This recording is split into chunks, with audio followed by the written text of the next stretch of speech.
Oh man. Do you remember that Karaoke Biggie? That was part 1 last week. That was good. That was the end of that episode. This is a new one though. DSJ is still tinkering. He's still tinkering, so we got to just kind of hang out some more. Oh, you want to ruminate some more? Yeah. Remember we said that last week? We said ruminate a bunch. Let's say it again this week. Well, I'm just... We should. We should say. I'm not joking. Continuity. Absolutely. We did so good at ruminating together, and I to be honest with you, I feel as though maybe this is something that we can do together a lot more after the podcast. Well, maybe. I'm not ruminating. I'm not really on board with that, but... Karaoke Biggie was a fantastic program. You know what? To be honest, like when and just real quick, I did the first bunch of episodes. I was just did the board for him because. Why did you stop doing it? That always was a disappointment to me. When the show started, I never thought that Blake Clayton was going to be a fixture on the program. I felt like this is seriously what I felt like. It was recorded at your house. You felt like there was something new and exciting happening in your basement. You forced yourself onto the program, but it was good. You were a good addition to it. And then once it had that shiny thing off of it, you kind of fucked off, which I think sucked. I really wish you would have been that kind of third fixture always on the program. I think it was. I felt like I was maybe intruding, and they needed to learn to. Did you really think that? I don't know. Did you really think that? I don't remember. Okay. I feel like you just thought This is a grouchy asshole? I think that was a lot more of it. I think that was a lot. You really make me seem like such an asshole sometimes. No, I feel like you were just kind of like, oh, the bloom's off the rose. Fuck it, they'll do their thing. But like, I thought you brought a great element to the program. And thank you for the compliment and the insult all in the same sentence. The three of you guys together doing that specific show, I always thought was a lot of fun.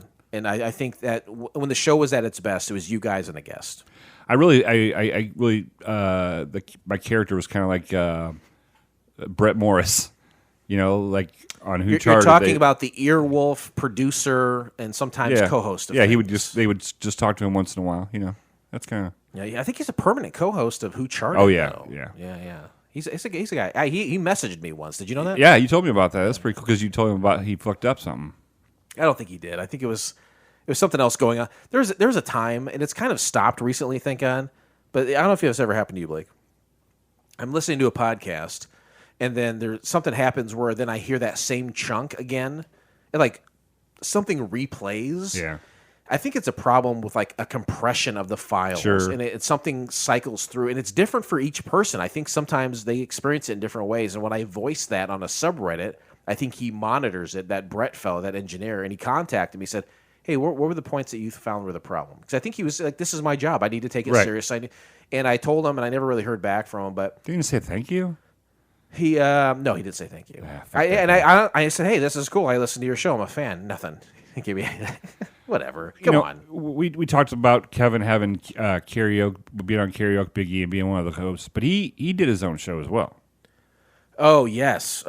Is this part of our ruminations? Yes. Okay. Yeah. Let's ruminate on this show. Okay. So do you remember how? Okay. The show. I don't remember. I'll give how it came about. I'll give you an education if you want.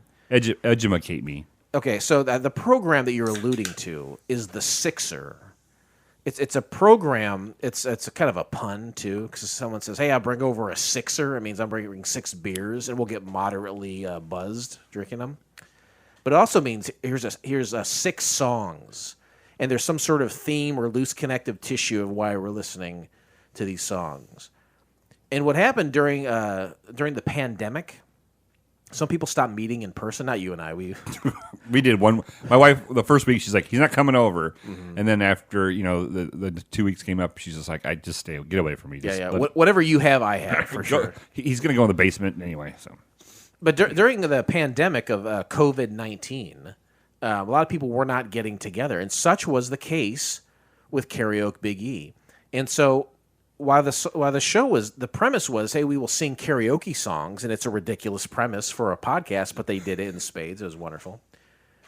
While they were apart, they said, you know what? Let's do a show where we will just kind of showcase music or take songs that we like and put them together, 6 songs at a time, and we'll talk a little bit, almost like a radio DJ, almost kind of what you did back in the day with like Sunday Night Roundup. Right. So that was, I think Scott kind of had the idea. And then Kevin grabbed that idea and ran with it. Like Scott did maybe 1 or 2 episodes, but Kevin really did, I don't know, like 30, 40 episodes, whatever he did with it. He had a bunch of different guests on, a bunch of different themes. At one point, you and I each recorded an episode of The Sixer. I don't know if you probably maybe don't remember that. I don't know. I don't remember. I'll tell you, you'll absolutely remember what I say. I can't believe you don't remember. And for a while, you're like, I love Green Day. Oh. They have a band called The Network. Yeah, I did Network and you songs. You did a Network thing. We had a whole bit on there. But that show kind of just faded away. Right? Yeah. And Kevin never really did a final episode of The Sixer. He didn't like tie a bow on it and present a last one or nothing? No, nothing like that. It just kind of stopped. It was cool though. He had interesting guests. He had his family on at one point. Other people I know a couple of people in my life that want to do that show with him, but Kevin's a busy guy. Right. So kids, wives, jobs. Yeah, jobs multiple. Yeah, multiple jobs. So in lieu of him forcing him to do a final episode, maybe you and I should ruminate once more. We'll sink our ruminations and think about what a final episode of The Sixer would look like. What do you think about that? I'm grab my hand. Let's go. Oh, I'm touching your hand. Oh, yeah, let's do it. And let's ruminate.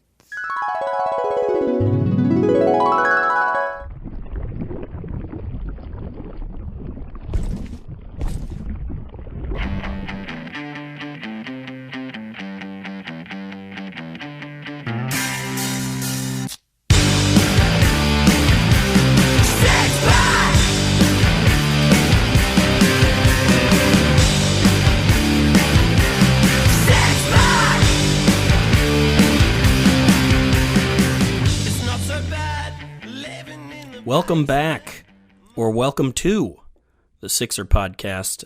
It's your boy, Kembo.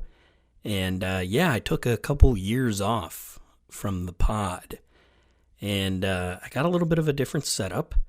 This is a different mic. If it sounds terrible, you know what? That's just too bad. But do let me know. Of course, I'm on Twitter and Instagram at Kembo Slice, KEBMOSLICE. I don't have any social media for this podcast. You know what? I might, but I don't use it at all, and I've been pretty bad at using it. So if you want to get in contact with the show, please do so via Twitter or Instagram. That's me, Kembo.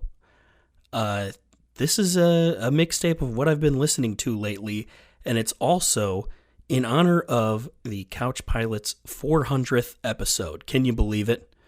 They've done it for 400 years. But yeah, this is I'm recording this kind of after we did a little bit of a marathon action where we recorded a bunch of podcasts, and you will probably be hearing this on the Couch Pilots feed, but also on the Sixer feed. So go ahead and come on over to the Sixer Podcast. I'm gonna start recording things because I figured out that this setup is a lot easier to do. And yeah, I miss doing this. So I've said for a long time on my other podcast, which is Radio Rewind, that I would probably get back to this, and guess what? Here I am. So the mixtape that I got, it's what I've been listening to lately. Right now we're going to start it off with a band called Quarters of Change, and the song is called Finish Lefty. It's kind of going to speak for itself. It's a little bit harder rock, but kind of indie, but there's a sweet guitar solo towards the end. I think you're really going to like it. So let's hear Finish Lefty by Quarters of Change.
All right, Quarters of Change. They're a 4-piece rock band from New York City, founded in 2017 as a high school cover band. The self-titled LP was released in 2018 and recorded in their school's basement, where they would stay after hours and hide from school security. So that's kind of a little bit about them. I didn't really know anything about them until I just now looked it up, but very good. I've been listening quite a bit to their catalog of recordings that they have on Apple Music, of course. Feel free to check out the link in the description here for a playlist of the songs that are featured here on Spotify. I know that's where most people get their music, so I will be putting that in the description. And yeah, so I got another song. Of course, I got 6 songs. That's the whole thing. The second song I got is it's called When Midnight Sighs, and it's by PM Dawn. And speaking of Radio Rewind, we've talked about this band quite a bit because they were hot in 1993, 92 and 93, I should say. And PM Dawn, this album is called The Bliss Album ... And I can't stop listening to this whole album, but this is the second or third track on there. But it's called When Midnight Sighs, and again, I think you really like it. It's pretty groovy. So let's listen to PM Dawn with Midnight Sighs. I cry when midnight sighs. I cry when midnight sighs. If I'm betting on an if. And if that if might have a chance to survive, it runs into 12 different ways of existing, each with capacity to change if's mind. The vibe says 6, so be 6. Now if has a clone that's a bit more feminine, pondering the pace of what's going down. Life and the greeting is, oh, it's you again. Now come the images, so many images, the painful colors and the bliss-like tries. I'm taking notes till the end of theatrics, then it stops, ends, dies. Whatever is whatever, it calculates the karma and tries to adjust as it inquires what's shaking. But through no eyes, I could see the entity crying. I cry when midnight sighs. Every time midnight sighs. I cry when midnight sighs. Let's pretend it's true, no facade. The vibe says 7, do I look surprised? No, you're so disturbing.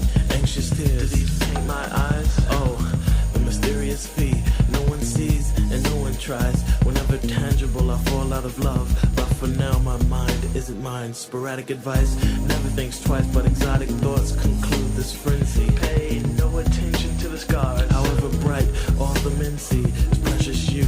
Immaculate truths, patient lies say friendship flying. Yeah, but through no thoughts, I could see this concept crying. I cry when midnight sighs. Yeah, when midnight sighs, I cry. Yeah, I cry when midnight sighs.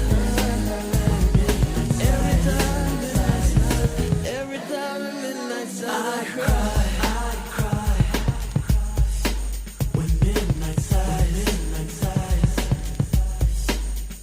I cry.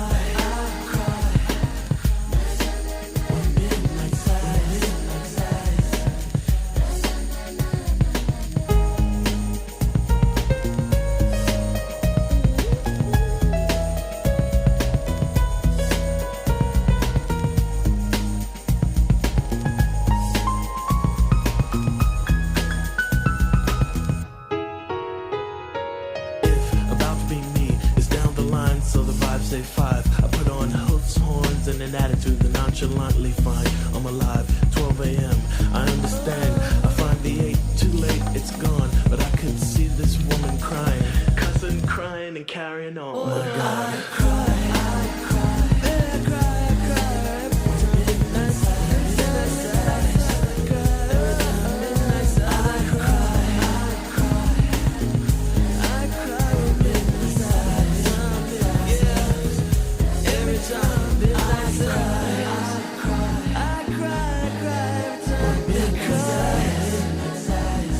Every time midnight sighs.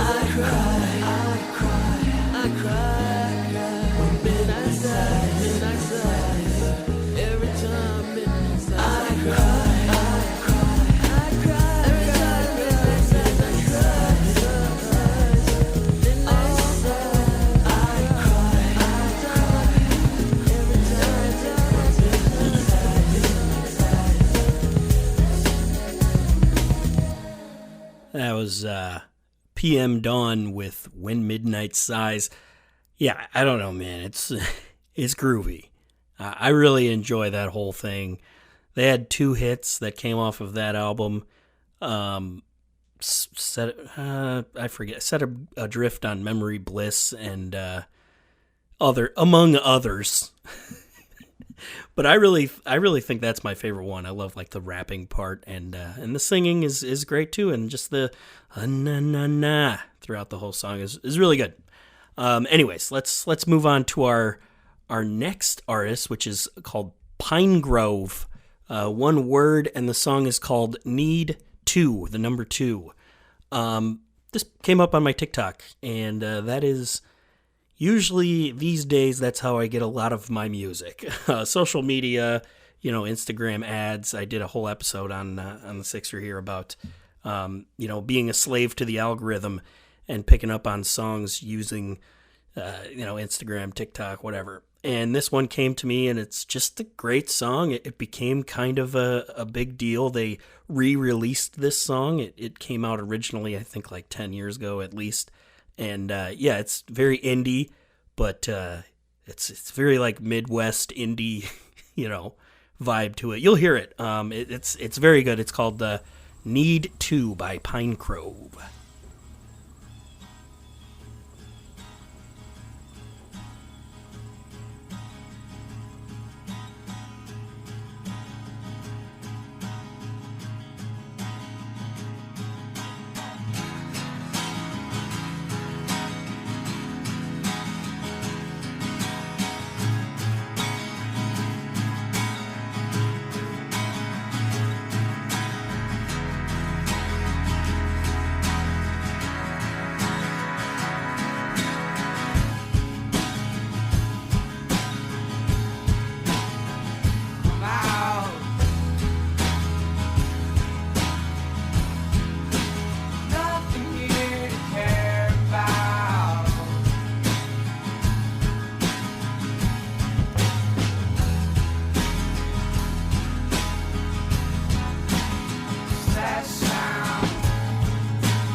Again, that is Need 2 by Pine Grove. Check out the rest of their catalog if you're into that. There's not much, streaming at least. But yeah, great song. Don't know much about them, and I didn't even look any up right now. I kind of like not knowing. I got too much going on in my head. You know what I'm saying? This next song makes it feel like you got a lot going on in your head. This is Frank Zappa It's from the album called Funky Nothingness, kind of a compilation album. The song is called Love Will Make Your Mind Go Wild. And this came out, it was released in June of 2023, if you can believe it. It was recorded in the late 60s, early 70s. It was set to be kind of the sequel to Hot Rats, which is my favorite Frank Zappa album. It's a quick one, and so is this album, Funky Nothingness. But it's 25 unreleased tracks, and I just really have been into it. It's vintage Zappa, more of the kind of Hot Rats style would be. And so, yeah, it's very, very good, and I want you to hear it. So guess what? You're about to. This is Frank Zappa with Love Will Make Your Mind... What is it? Love Will Make Your Mind Go Wild. Let's hear it.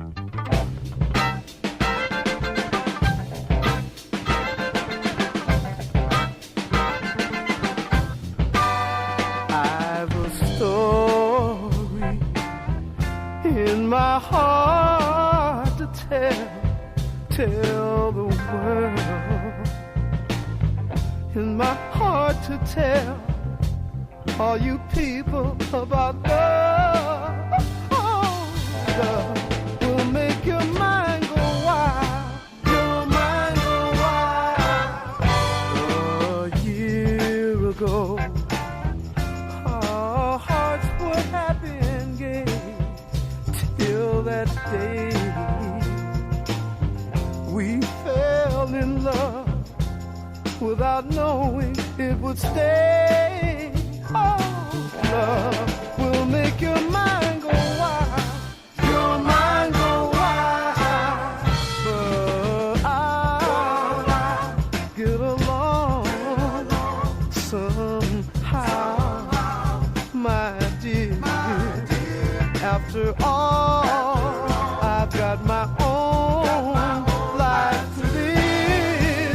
Oh, love will make your mind go wild, your mind go wild.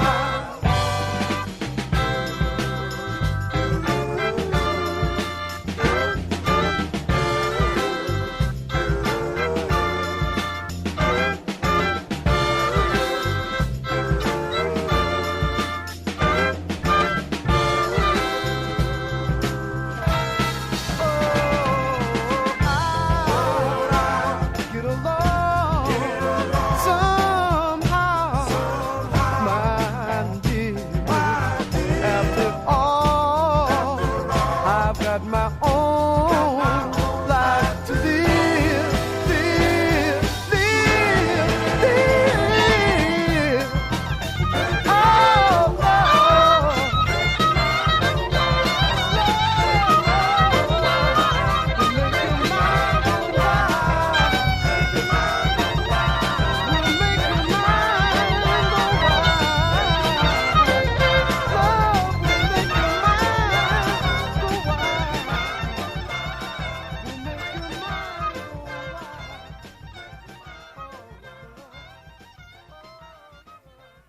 Like I said, that whole album is great.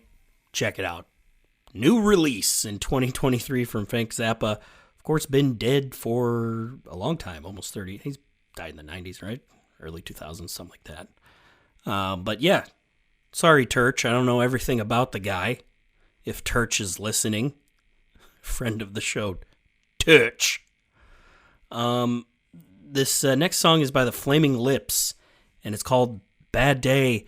And this is in the Batman Forever soundtrack. And I watched Batman Forever the other day because I've been watching all of the Batman films. Not in order whatsoever. But this is in the Val Kilmer Batman with the Riddler, Jim Carrey, and Two-Face is Tommy Lee Jones. And this song is playing while they're kind of looking through the Riddler, Edward Nygma's apartment, Bad Day. And there's a lot of bangers on this soundtrack, I gotta say. So definitely check out the Batman Forever soundtrack. This is certainly on there. And Bad Day by the Flaming Lips. Let's give it a listen.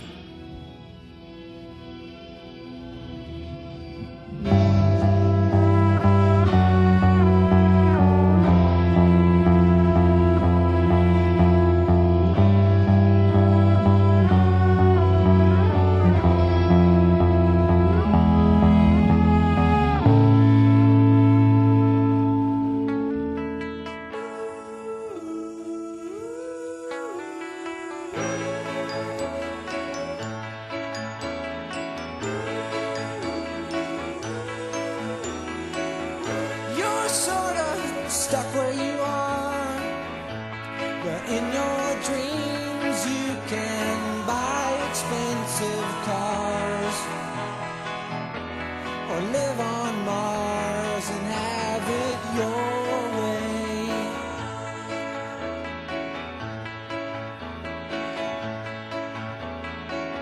And you hate your boss at your job, but in your dreams you can blow his head off.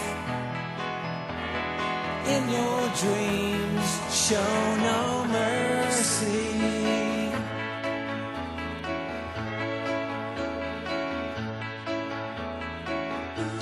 You know your bad days will end, and all your bad days will end. You have to sleep late when you can, and all your bad days will end.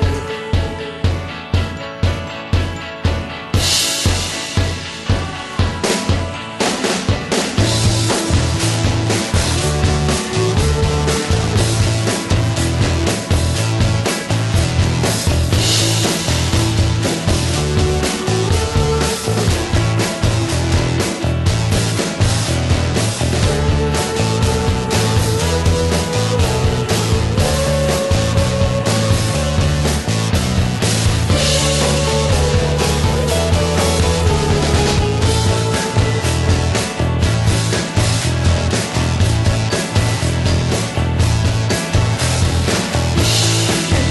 all your bad days will end. And all your bad days will end. You have to sleep late when you can, and all your bad days will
I said bad day a bunch of times, but it's called bad days, plural.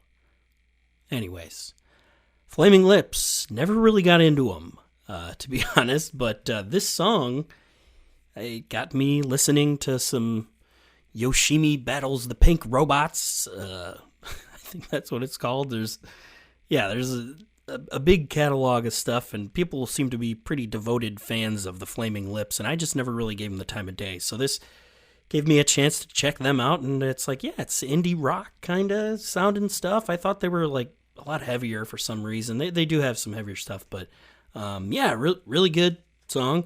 Let's switch gears to something not as indie, but still, a lot of people probably don't know this. Jerry Garcia Band. So the Jerry Garcia Band, of course, is aptly titled because Jerry Garcia fronts it. And I've been listening to a lot of the live releases of, posthumous releases of the Jerry Garcia Band. And this song is one of his more well-known songs. It's called Cats Under the Stars. And the version that I have really been digging, I'm not going to play for you. I want you to kind of seek it out for yourself if this is something that you really do enjoy, because, whatever. If you like this jam kind of stuff and want to hear a little bit more, this is the Garcia Live. Well, I'm going to play you the album cut, but the Garcia Live Volume 13 was recorded September 16th, 1989, and it features Clarence Clemens, the big man, sitting in on saxophone. So, yeah, Cats Under the Stars is the opener of that whole show, and they close it with Tangled Up in Blue. It's really good. I have really been digging Garcia Band lately, the Jerry Garcia Band, as it is the summer, and of course it's a Grateful Dead summer. As of the time of recording, they're finished. Dead & Company is finished with their tour. I will probably never see Dead & Company ever again. They may still continue as a band. That was their final tour this summer, though. I'm looking forward to, at some point before Bob Weir unfortunately passes away, he is very old, I want to see him again. That'd be very nice. If not, there's plenty of great tribute bands out there. Joe Russo's Almost Dead is probably the biggest one of note, J-Rad, as it were. But yeah, I just got on a tangent for no reason. If you want to know anything about Grateful Dead, please talk to me. I got into it because of my buddy Alex, and yeah, I've just really been into them a lot this summer because it was the final tour. But yeah, I'm hopeful to see one of the surviving members of the Dead at some point. If not, see a tribute band, because their music really is very good to me. And it's something that I'm kind of done explaining because it's like, yeah, if you don't like it, that's fine. I totally get it. But it's just my favorite kind of thing, and this song is the album cut, so it'll be a little tighter with not as much improvisation as the live version. But I implore you, if you do enjoy, jam band type music, then check this out. If not, still check it out. Clarence Clemens is a beast on the saxophone. Of course, played many years with Bruce Springsteen and his E Street Band, the big band. So yeah, check that out. That brings us to the end of the episode too. So this is going to play us out. I really appreciate everybody listening ever, I guess. Couch Pilots, congratulations on 400 episodes. I'm going to probably do a couple more of these. I enjoyed myself, and it's only taking, not much of my time. It's fun to do. So if you want to hear more episodes, or you have other themes you'd like to hear, or if you want to be a guest on the show, please let me know. But for now, I think it's just going to kind of be me, because it's easier to put together and edit when I'm just sitting here recording it. But yeah, if you'd like to see a certain genre highlighted here, I'll do a deep dive. If you want to see a band or something like that, it's 6 songs all following a common theme. It doesn't have to be anything super specific, and it doesn't have to be anything super broad. It's kind of wide open. So if this was your introduction to the show, welcome. I have 62 more episodes in the back catalog you can listen to. I want to continue it again, like I said. So yeah, let me know. Encourage me to do more if you like listening to this. Again, my name is Kevin, otherwise known as Kembo Slice. You can find me on Instagram, Twitter, Threads, at KEBMOSLICE. Yeah, and let's be friends. Let's talk about music. This song is the Jerry Garcia Band, Cats Under the Stars. Until next time, we'll see you later, Sixer.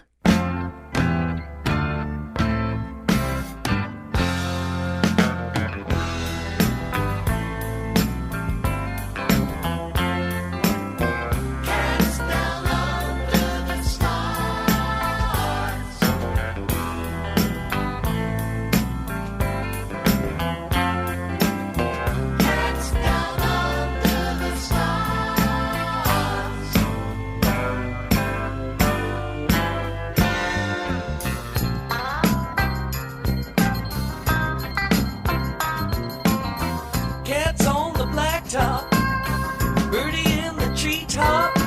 Someone plays guitar that sounds like clavinet. I ain't ready yet to go to bed. Think I'll take a walk downtown instead.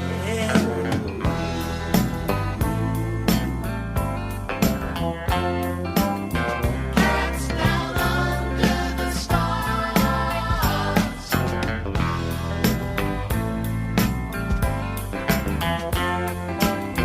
Cats down under the stars.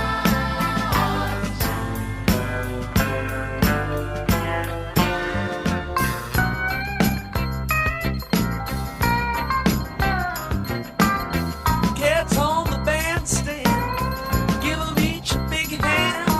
Anyone who sweats like that must be alright. No one wants to fight, no black eye, just another cat beneath the stars tonight.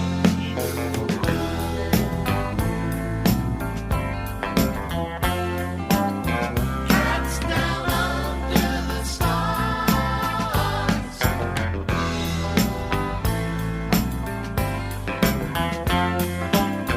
Cats down under the stars.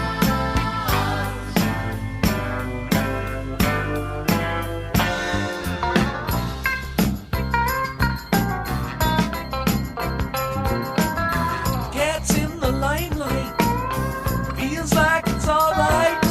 Everybody wants something they might not get. I ain't ready yet, it ain't complete. That's why I am headed down to Alley Cat Street.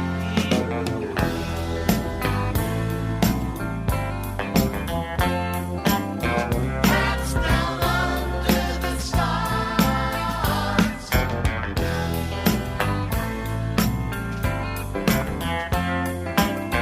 Cats down under the stars.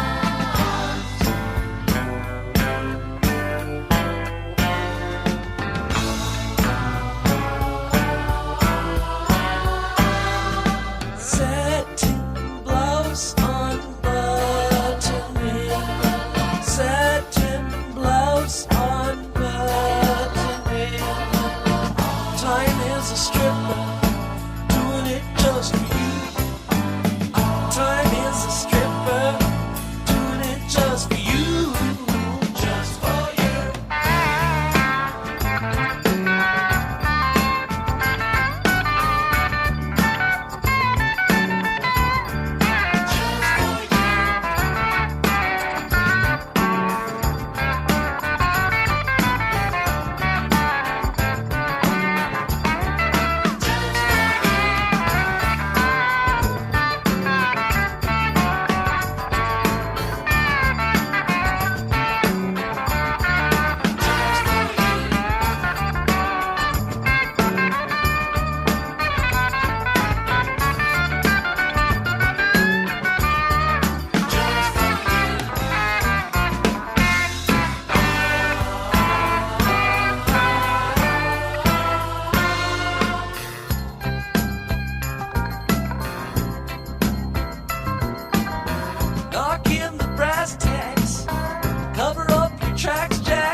to me, when you and I sync ruminations, it means that we agree on the thing we just ruminated about. It's relaxing. It's very meditative. But can we both agree that the thing we just ruminated about is the way we would like the Sixer to have ended? We don't have a lot of things that we sync up on like this, but this ruminating, I really wish we would have found this talent of ours way earlier in our relationship. Well, if you want, we can do 100 more episodes of Couch Pilots. I don't want to. Okay. Yes, let's not ruin it. And I don't know if we mentioned the premise up top, but all of our friends and all these shows that they've done, a lot of them didn't have a final episode. They just kind of stopped. So we're here ruminating and thinking about what it would sound like if they did do a final episode, and we just did that for the Sixer. Right. We're kind of like, we're not going to do that to our fans for Couch Pilots. No.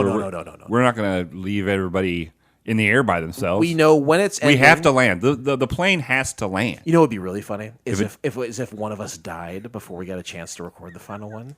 Then we would leave them hanging, wouldn't we? That would be. It's actually sounding pretty good to you. Sounds pretty legendary. But all of our buddies and their fun podcasts. This is, I think, our ruminations are a chance to put a bow and really tie up any loose ends or get that closure that so many people, including Blake Clayton, would love to have. And I don't blame you at all. I like it. The next one. We're doing another one. We're doing. Yeah. Let's do some more. I'm sorry. I'm you're kind of like jacked up on it right now. Yeah, this is the most excited I've ever seen you. It's kind of like me on my 7 Red Bulls a day now, man. I'm jacked. Are you still? Oh, jacked on that shit.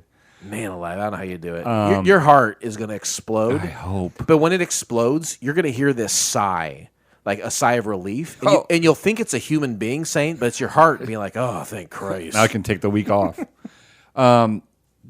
Dustin, our good buddy Dustin, we talked about it, and I think we talk about it in next week's episode during IBWIP, but how we met and everything. And Dustin was a guy that came and started being on, had never podcast before, and started coming on to IBWIP and doing the show. And Dustin is a Wikipedia of all music. It's amazing how much information Dustin has a degree in broadcasting, but he's never really put it to use. Which is what most people do with their degrees. It could be argued that Dustin, when you met him, was a wayward soul. Yes, it could be. Hot, fresh off of a divorce, kind of out there in the dating world, really laying pipe, as it were. I don't want to get too graphic. But, a guy who's kind of just like... Young. He was young. He was dumb. Full of cum. No, he was empty of cum. Here's the thing. One time I saw him get cut by, he was cutting something with a knife and he got cut, and no blood. It was cum that came out. Really? He was full of cum. Was it like a clear cum, or was it like a thicker? It was a viscous mother of pearl. Yeah, that's what it was. Like an old Western snap button shirt. That's what his blood looked like. But no, I honestly, podcasting has done a lot of things for a lot of us here locally. But I really feel like, and I'm not saying Dustin's an exception that proves the rule or anything, because I'll throw myself in there, and I'll explain that more later. But I think he's a guy who was like, you know what? I got a lot of people that I know. I do this. I run this record store. I really feel you gave him a way to channel his creative energies. Right. And gave him a social circle in which to populate. And what I've always said about Dustin in regards to podcasting is he is a go-getter, and he has impeccable timing in regards to not fads. He's being on the vanguard of things. Yeah, that's... But... He is the James Brown of podcasting. He is the hardest working man. Oh, yeah. In podcasting. It's not a joke. Everything that he does... I think that I don't know that he's a control freak, but he likes to be in the driver's seat, to where he takes what is recorded and he will go back and he will edit it and manipulate it to his will, and he'll come out with a very good product. Sure. He really does care about the things that he records. And I think the early stages of that. Reminds me of a young Blake. Yeah, honestly, everything should remind you of a young Blake because we are all a shadow. Of what I'm Blake just Clayton saying. Like I used to spend hours editing every and everything, and yeah, cutting out all the garbage words, right, and really listening to every single person's comment and changing the show based on that. Right. Dustin had, he had to start podcasting on IBWIP, but when we decided to create a network of shows, it was very clear that Dustin was a fan of craft beer. Oh yeah, and he's intimidatingly an encyclopedia of musical knowledge. He truly is. So taking those things and creating a show around those things that he's really passionate about, and making a show about he'd feature a musical artist that he liked, as well as a variety of craft beers with interesting guests. I mean, what else do you want out of a podcast?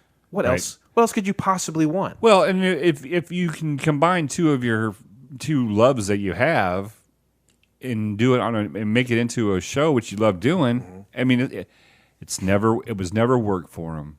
Drunkin Lullabies couldn't have been work for him. It was just all pleasure. And I know we've touched on this recently. Thank you for touching mine.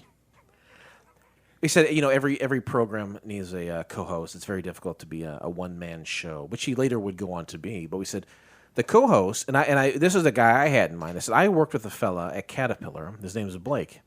He said Blake Clayton. I worked with him at Caterpillar. No, not him. It was a better-looking, younger Blake. His name was Blake Szymanski. And he would go by the moniker Beer Mansky. And I knew that Blake loved craft beer as well. Did a lot of beer trading. Beer trading. Yeah, and honestly, I have muled beer for him, where it's like, if we go to a place, you can only get one of these. Jason, will you go with me and buy a second one, and I'll give you the money back? And, right. And it's basically, so every time I'd go to these places, and I'd have to stick a big bottle of beer into my asshole to mule it. And did he tell you had to put it in your asshole? No. Afterwards, he'd be like, "Why are you doing that? That's not. You don't have to mule it that way." But I would, out of respect, and I didn't want to get in trouble.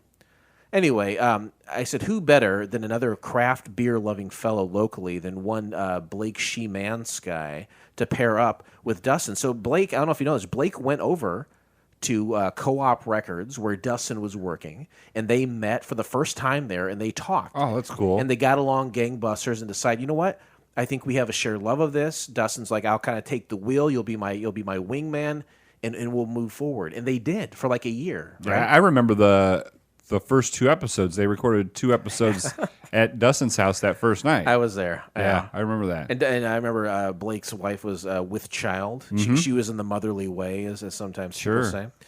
And that Blake, after a year, he's like, I'd rather golf than do a fucking podcast. And I think Dustin was like, you know what? We've got a following. We got a cool thing that we're doing. I'm going to keep going with the show. And I think I've alluded to this in the past, but I think Dustin kind of did himself in unknowingly when it comes to that program, because Dustin kept outdoing himself. Right. Okay, so the show opens with a song by Flogging Molly. Towards the end of the run of the show, he interviewed Flogging Molly. That's fucking crazy. That's crazy. He interviewed the band that has the show's theme song. He would go and travel for concerts and interview people all over this great state of Illinois. He would interview professional wrestlers. He really tried to incorporate all these things that he loved. And if it were me, my God, I would be exhausted. You would think. He was a one-man show on that. Right. That's fucking tough. It is tough. I do a lot for Couch Pilots, but I don't do everything. I rely on you for some stuff. And I can't imagine doing everything. That was Dustin. Dustin is the hardest working man in podcasting. And he had a great show called Drunkin Lullabies, and I would love it if maybe we got some closure there and you and I would ruminate once again. We'll hold hands, of course. Okay. We'll hold hands, and we'll ruminate on what that final episode, if there were to be one, if there was, of Drunkin Lullabies. Let's hear that now.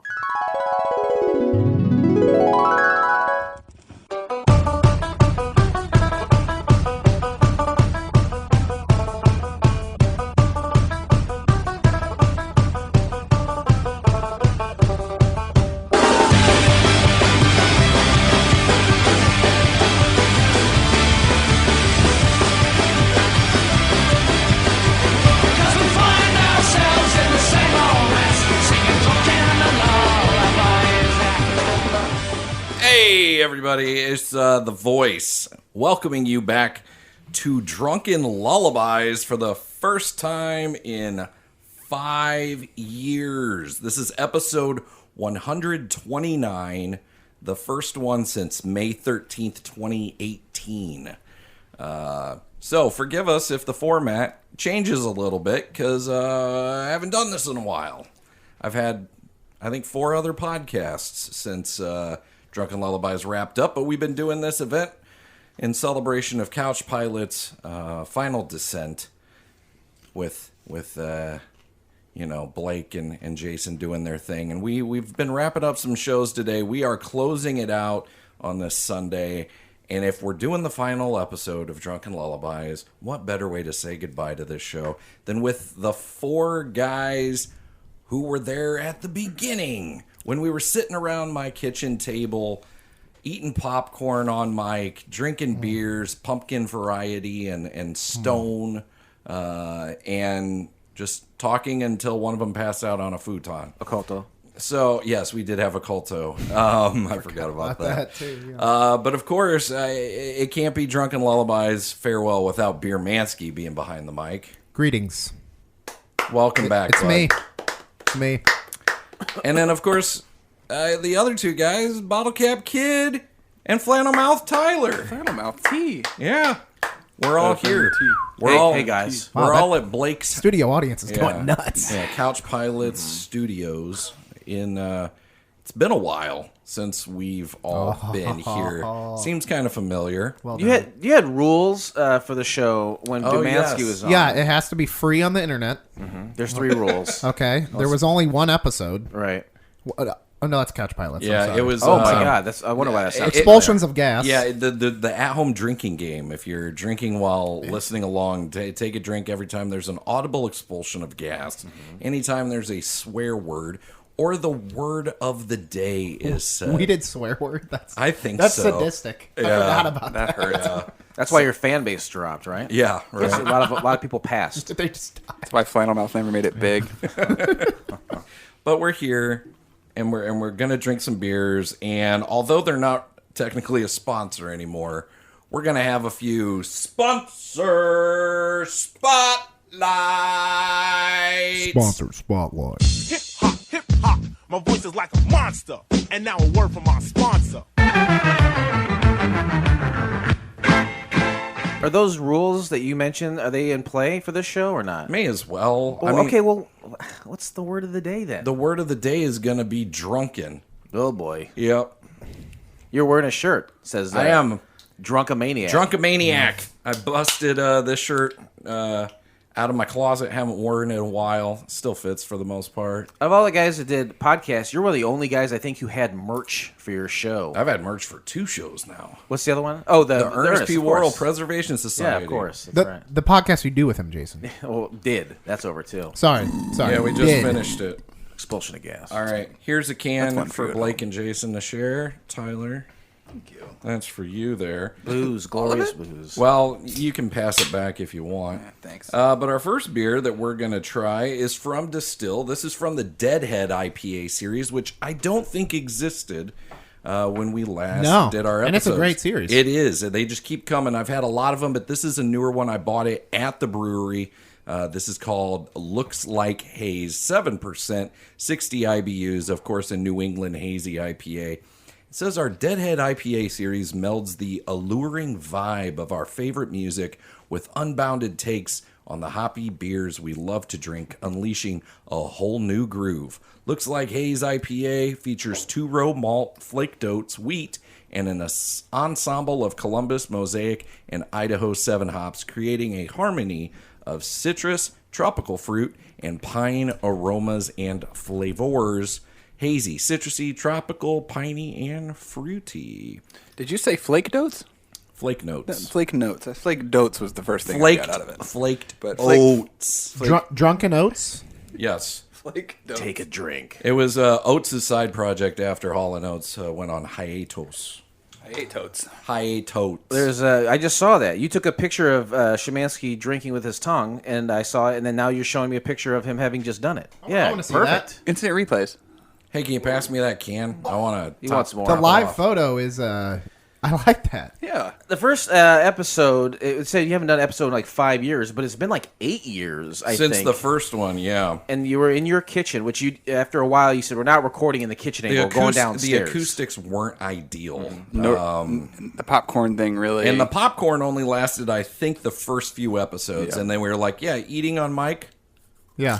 Maybe not the best. I don't like it. Let's never do that again, he says. Until this episode. Yeah, I brought it back just for old time's sake. The plastic cups, I think, was a good idea because we had the metal bowl that was just. We did. Yeah. Well, this you said this is popcorn. Yes. And I was smelling this, and I took a bite earlier. What flavor of popcorn is this? It's supposed to be cheddar. Like just It's plain. got something different to it. I don't like plain cheddar. This is the good stuff. It's Wally's cheddar popcorn. See, I knew that it's Wally's cheddar. Little Wally in there. Oh yeah, there's little bits of Wally's Wale. cheese. It had Shemansky was there, and his wife was in attendance too, and she was fully engorged with Very pregnant. Where what parts were engorged, Jason? I skipped Yeah, anatomy. Jason. I think that baby was in her tits. That bitch had some big tits. They're deflated now. There's nothing there. Yeah, a couple of chest raisins, Yeah. right? No, they're still huge. Sorry, Jason. I've seen her lately. Your wife is beautiful, but yeah, she was like, it was just weeks away, right? Yeah. Weeks away from you. Yeah, being a because I dad. think it was October, right? Because we had all the pumpkin stuff, or maybe late September. And he was recorded born in on November October. 5th. That's it what I came thought. out in November. Yeah, and he was born November 5th. So Yeah. There you go. it was, I think I came out in November that year too. Yeah. Happy Pride Month. Thank you. Thank you. Speaking of Pride Month, Oh, boy. I think the Where's last time this going? it's not the last time I talked to him, but the last time I saw him in person, Tyler here, was at a drag show. That's right. Oh, that was the drag show. I was thinking maybe I saw you at Peoria Pride, but that would have been July because Peoria is just a little late to everything. Well, what? So you were? I went there with a couple who like a week later got a divorce. Not a joke. It was very interesting, and it's weird to be What like happened at that drag show? There's a lot of dudes dressed like ladies dancing around, doing some. There's some pretty decent dancing going on there. You know, like a normal drag show. That's how, you know how it goes. This sounds like a drag show you guys are describing to me. What was your involvement with the event? Oh, sure. I was running sound. I was doing the music. I was given a playlist. I was not given a playlist for the Between songs, so that was entirely up to me. But I thought I did a damn good Any job. Wham? Did you do any Wham? I'm sure there was some Wham here and there. I love Club Tropicana by Wham. Is one of my favorite songs. Do you like the I'm not kidding. I The music believe you. video's awesome. I so- totally believe That you. wasn't facetious. Louis Capaldi has a shot-for-shot remake of that music video for one of his songs. Kevin told us about it. Really? So yeah, you should look that up. I will. Yeah. That is awesome. I'm glad someone did that. Yeah. You know what another fun music video is? That was my kids heard the Bengals Walk Like an Egyptian at the end of some movie they watched. So Okay. I looked up the video, and I love like just how 80s it is. But they basically just showed the band playing the song, and then they cut to like actual footage of people in the street that Yeah. they probably just Yes. act to walk like an Egyptian. Hey, And you it's- wanna be it's on so, TV? It's just awesome seeing all these like 80s people just like random businessmen. it's and like old that ladies and scene stuff in doing it. Ferris Bueller when they're at that Polish parade and they do the twist and shout and Yeah. they just have all these people's reactions in it. There's that line in there about the cops at the donut shop. They get the cops doing the Yeah. Yeah, that guy got fired. Oh, You're all you stereotypes, Steve.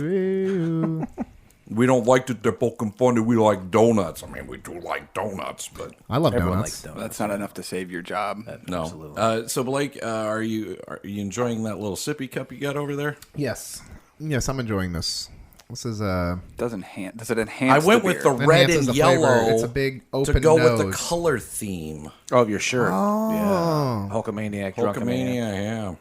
Yeah, this might be my first time bringing my own glass, but It'll probably be the last time. Yeah. you think? I'm thinking. Well, I'm gonna do it next time. So Next finale, I'm doing it. you made a comment. You're familiar with the Deadhead IPA series. If I'm gonna buy a distilled beer these days, Yep. this is a series that I keep an eye out for. Yeah, would be my first go to still beer. Would be like if I see a Deadhead in there. Yeah. No matter what it is, they're Yeah, pretty some much have been all better than solid. others. Obviously, I mean, but that's like any brewery that's really good at IPAs. It's like everybody's gonna like some more than others. But Yeah. this series, I've never had one where I was like, oh, that was gross. Right. Don't want that again. What do you drink these days? Old fashions. Okay. I mean, I still like beer, but like last night I had some old fashions and then some Busch Lights. I drink Been a drinking lot some of Modelo domestic. Cheladas lately. Okay. High noons. I was on a little high noon kick. Just a white trash gentleman. I know. I like having light beer. I still will drink stouts, but it's like, maybe once a month or something, or if like, someone comes over, because I just anymore like taking down 25 ounces of a 15% barrel aged stouts. Just I don't know. Puts you out for a I month. kind of like just having a few light beers and being like, I'm not shitting tar all day the next day. Yeah, I stopped. My guts have. Got newborn baby shits. I mean, my guts already weren't good, but the older I've gotten, man, I take one of those stouts down, and the next day it's like, I hope I don't have plans. See, those were always share beers for me, and then when we stopped this show, there was no reason for me to drink them because I'm not going to drink a full bomber. Like, of I'll all still of get these. them occasionally, but if I get one, it's usually to share. Or my favorite is Prairie. Has just like 12-ounce bottles at Benny's of barrel-aged stouts that are really good, and they're usually like $12-13. So I'm like, okay, if I am craving a stout like in the winter or something, I'm like, I'll take down a 12-ounce bottle. Yeah. But sometimes, it's like, imagine doing that and then doing that again plus a little more. I'm like, ugh. Yeah, I drink a lot more Jameson and Cokes or Crown and Cokes, and then domestic beer. I just feel like liquor honestly. doesn't fill you up as much sometimes. Like sometimes, it's like, I don't know, the old people stuff, I guess. Right. But I can see why Distill dropped you. This conversation is not Distill. They didn't we're getting drop old. us. Like, We look dro- at we old dropped people.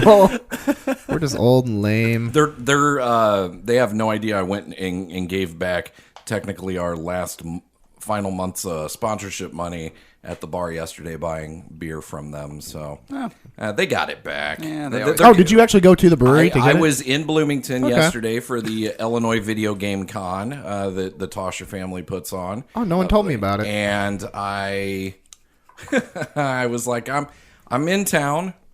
We're going to record tomorrow. I should pick up some fresh sponsor spotlights. So I went and grabbed a couple 4-packs, a 6-pack of another, and we're going to try those throughout the day. But Blake even brought a beer, and Tyler brought a beer, and then I got one that is acclimating to the What did Jason temperature bring? right What now. beer did he bring? I brought something. I'm not going to tell you the name. You guys can guess, but it's a glass bottle. Mm-hmm. It's from south of the border.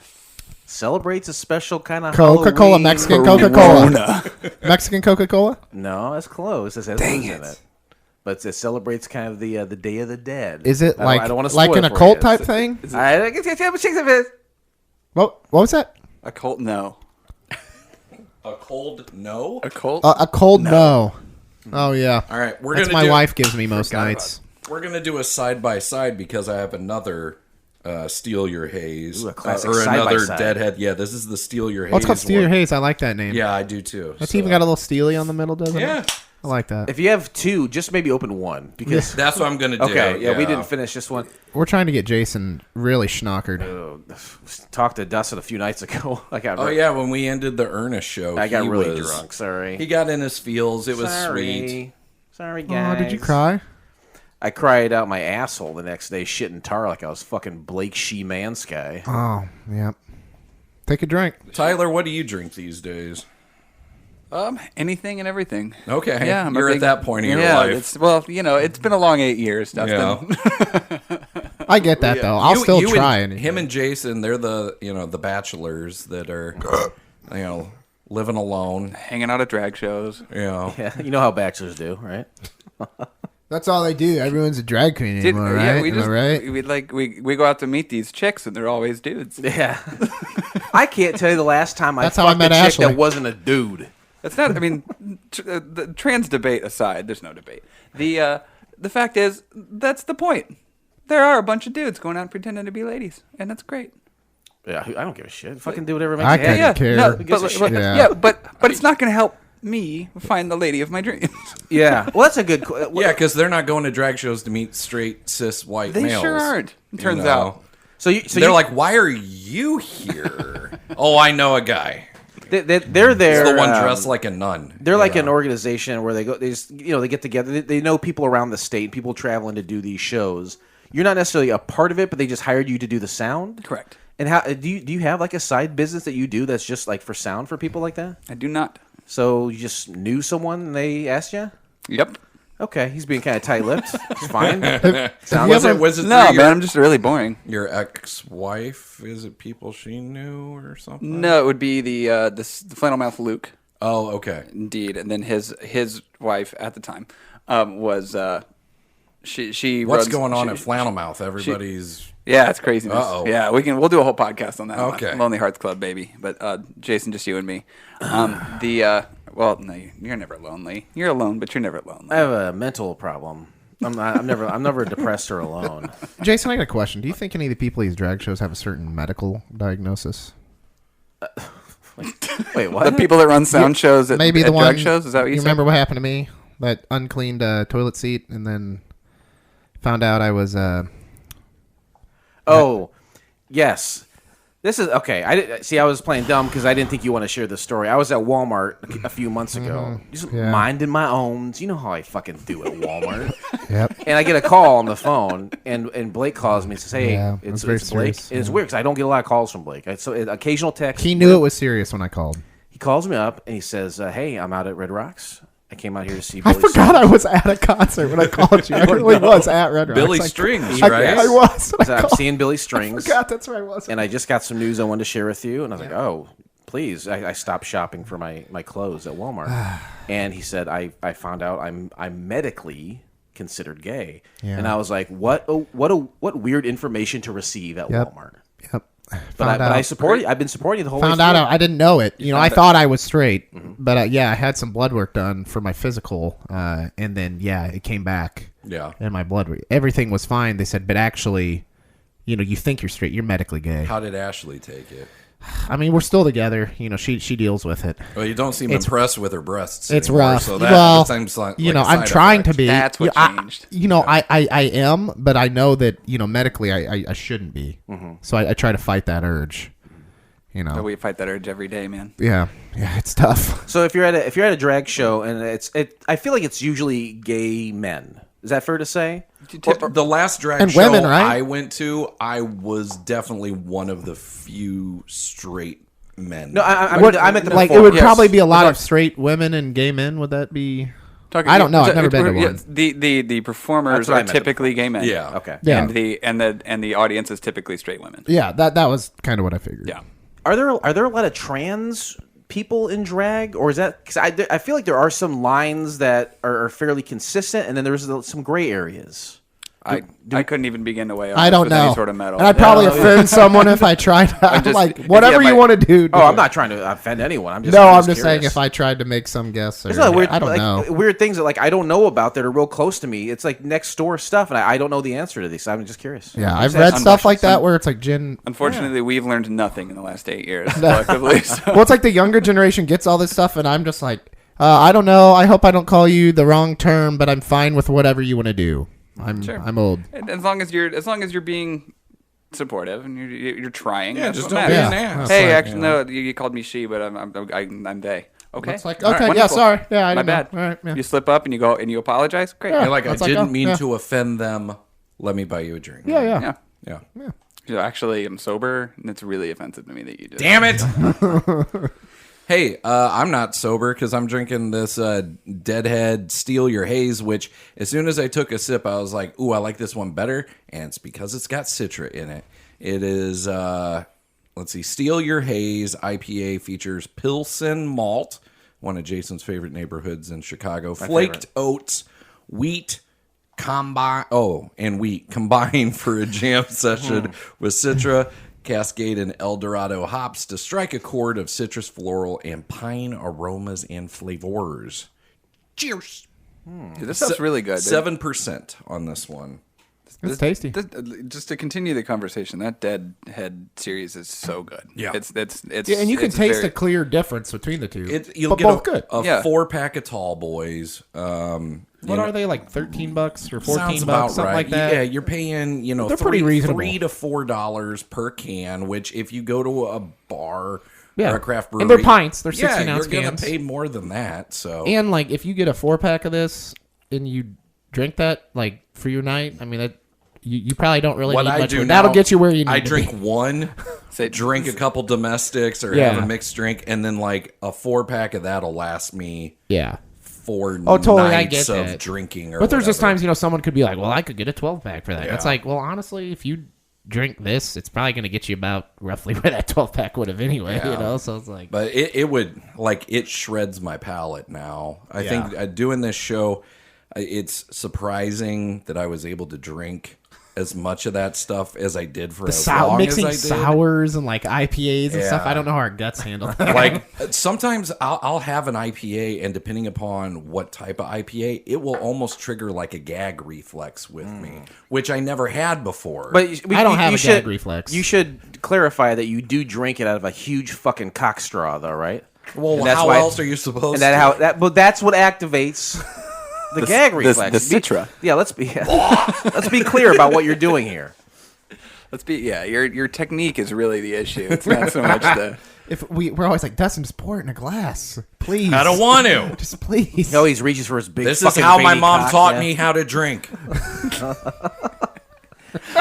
Dad, put the cock down. You've had it too much. I love it.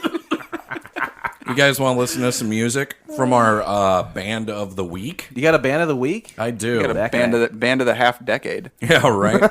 So this is actually a guy that is one of the current and new faces of modern blues music, in my opinion.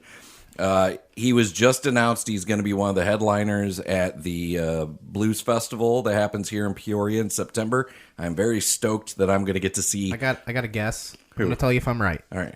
I'll be honest. Oh, okay. Christone Kingfish Ingram. No, I was wrong. Okay, this guy is. I found his music when I was making my road trip mix last year. We were driving through the Dirty South. He's from Mississippi. Clark, Mississippi, they have awesome Clarksdale, chicken tenders Mississippi. at their gas stations. I'm sorry, that's so random. We just drove back from Gulf Shores. We were at this gas station. I was Only like, in Mississippi. Dude, they were frying chicken in there, and it was some of the best fried chicken I've ever had. I bet. It was crazy. Wait, pause everything. Now, I want to talk about Arkansas rest stop bathrooms. They're Wait, what? awful. I didn't stop in Arkansas. It's pronounced Arkansas. Arkansas, sorry. Louisiana rest stop. Proceed, Dustin. I'm Oh, sorry. you're I'm fine. sorry. No, Kingfish has been Grammy nominated for both of his albums, in the blues category. Really? That's why you probably haven't heard. But he's a guitarist and vocalist. And the first song we're going to play, this is the first one I heard. It's called 662, which is the area code in Mississippi where he's from. So we're going to throw it to Kingfish Ingram with 662 here on Drunkin Lullabies.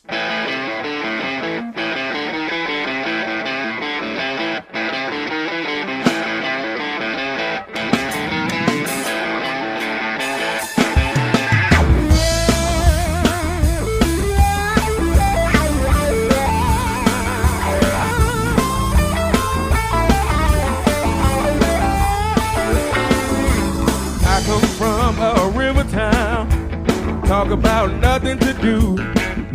Speeders come out when the sun goes down. Our kids are awful sticky too. The Mississippi Delta, the birthplace of the blues. I was born right here in the 662. Lots of people get up early. Lots of people getting high. They got a church on every corner if you're searching for the by and by. There's a sound in the ground and it cuts right through. You can only find it right here in the 662.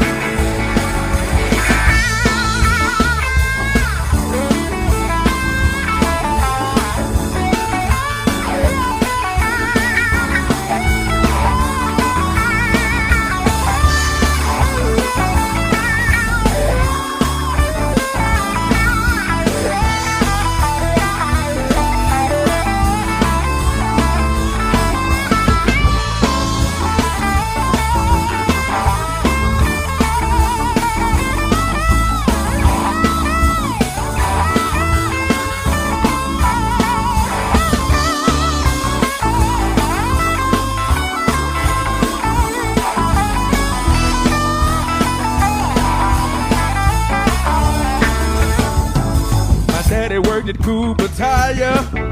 My mama was raised in the hills.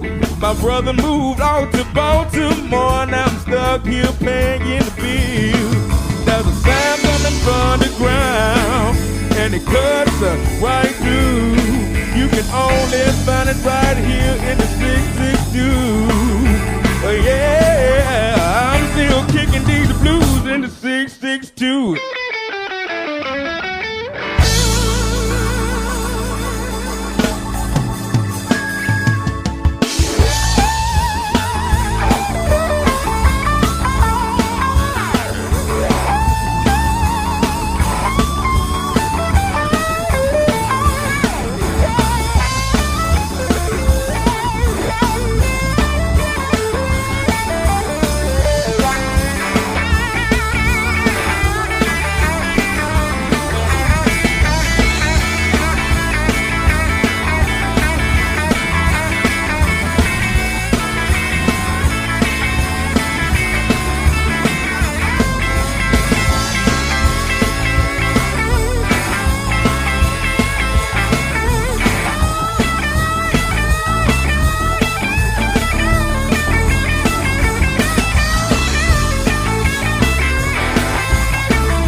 Well, this is the beer that You're not wrong though. Most festival, or are we going? that Blake brought. Yeah, we're back. Oh, sorry. Oh, we were on break. You literally said munching break. popcorn. We're on a break. He said we're breaking right now. He said it out loud. I'm an idiot. Sorry. Anyway. He's forgotten how this show goes too, but that's because he only did it for 1 year. Take it. Me no smart. Edit me out and talking shit And then about you- the blues category. And you also were like, "Hey, I know we just started in November, but I do this thing called Sober January, so I can't drink for a month." Yeah, that was stupid. Yeah, Blake's a real piece of shit. I did it a couple years, and You then did. finally We- I was like, yeah. We had you get lost in the snow on a dressed like Baby New Year. I think we had a I whole almost did bit. get lost in the snow on my 30th birthday. We did almost lose you. That's Yeah. right. So this is Ghost in the Machine from Parish Brewing Company. This is an Imperial Double New England, 8.5%. Parish is out of Broussard, Louisiana, so not too far from Mississippi there. And it says, "Welcome to the future. Our collective human consciousness, or Ghost in the Machine, has gained a tolerance for hops beyond what mankind has ever known before. This double IPA is the necessary outcome." And I have had this one before, but it was in 2019, so that's a lot of beers ago. You don't remember? I don't drinking this, remember. right? Fuck Okay. no. Yeah, I wasn't sure. I was hoping it was one maybe you hadn't had, but it's been a while. It was probably at a beer share. because so you don't really. Honestly, I can't remember if I've had it or not, and you don't see it around here much. But it's like this brewery, this and like the double dry hop version are probably their most well known Where'd you beers. get it? Holy shnikes! That's a drink. Several. Rouse's Market in Orange Beach, Alabama. Oh, okay. I was in there. They didn't have like a huge craft selection, but I was like, I went to one liquor store and they had like no local stuff. I was like, hey, you got anything? Granted, this isn't necessarily local, but it's like not far. It's Louisiana, so. Yeah. But I was like, do you guys have any like?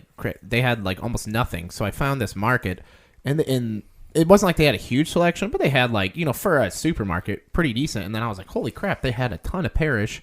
And then I found this can, and it was canned on like June 15th, and I forget what day I bought it. It was like June 21st or something. I was like, holy crap, this IPA is not even a week old, so it's pretty Freshy sweet. fresh. Yeah, so I was like, this is cool. I get to get some of this. Don't mind me. I'm just drinking over here. And a little pro tip here. You got a the little on individual, me. The individual canned area, like where you can make a mix of 6, these were cheaper to buy by the can than buying in 4-packs. So I bought out all the single cans and then bought a 4-pack as well. You're just over there separating packs.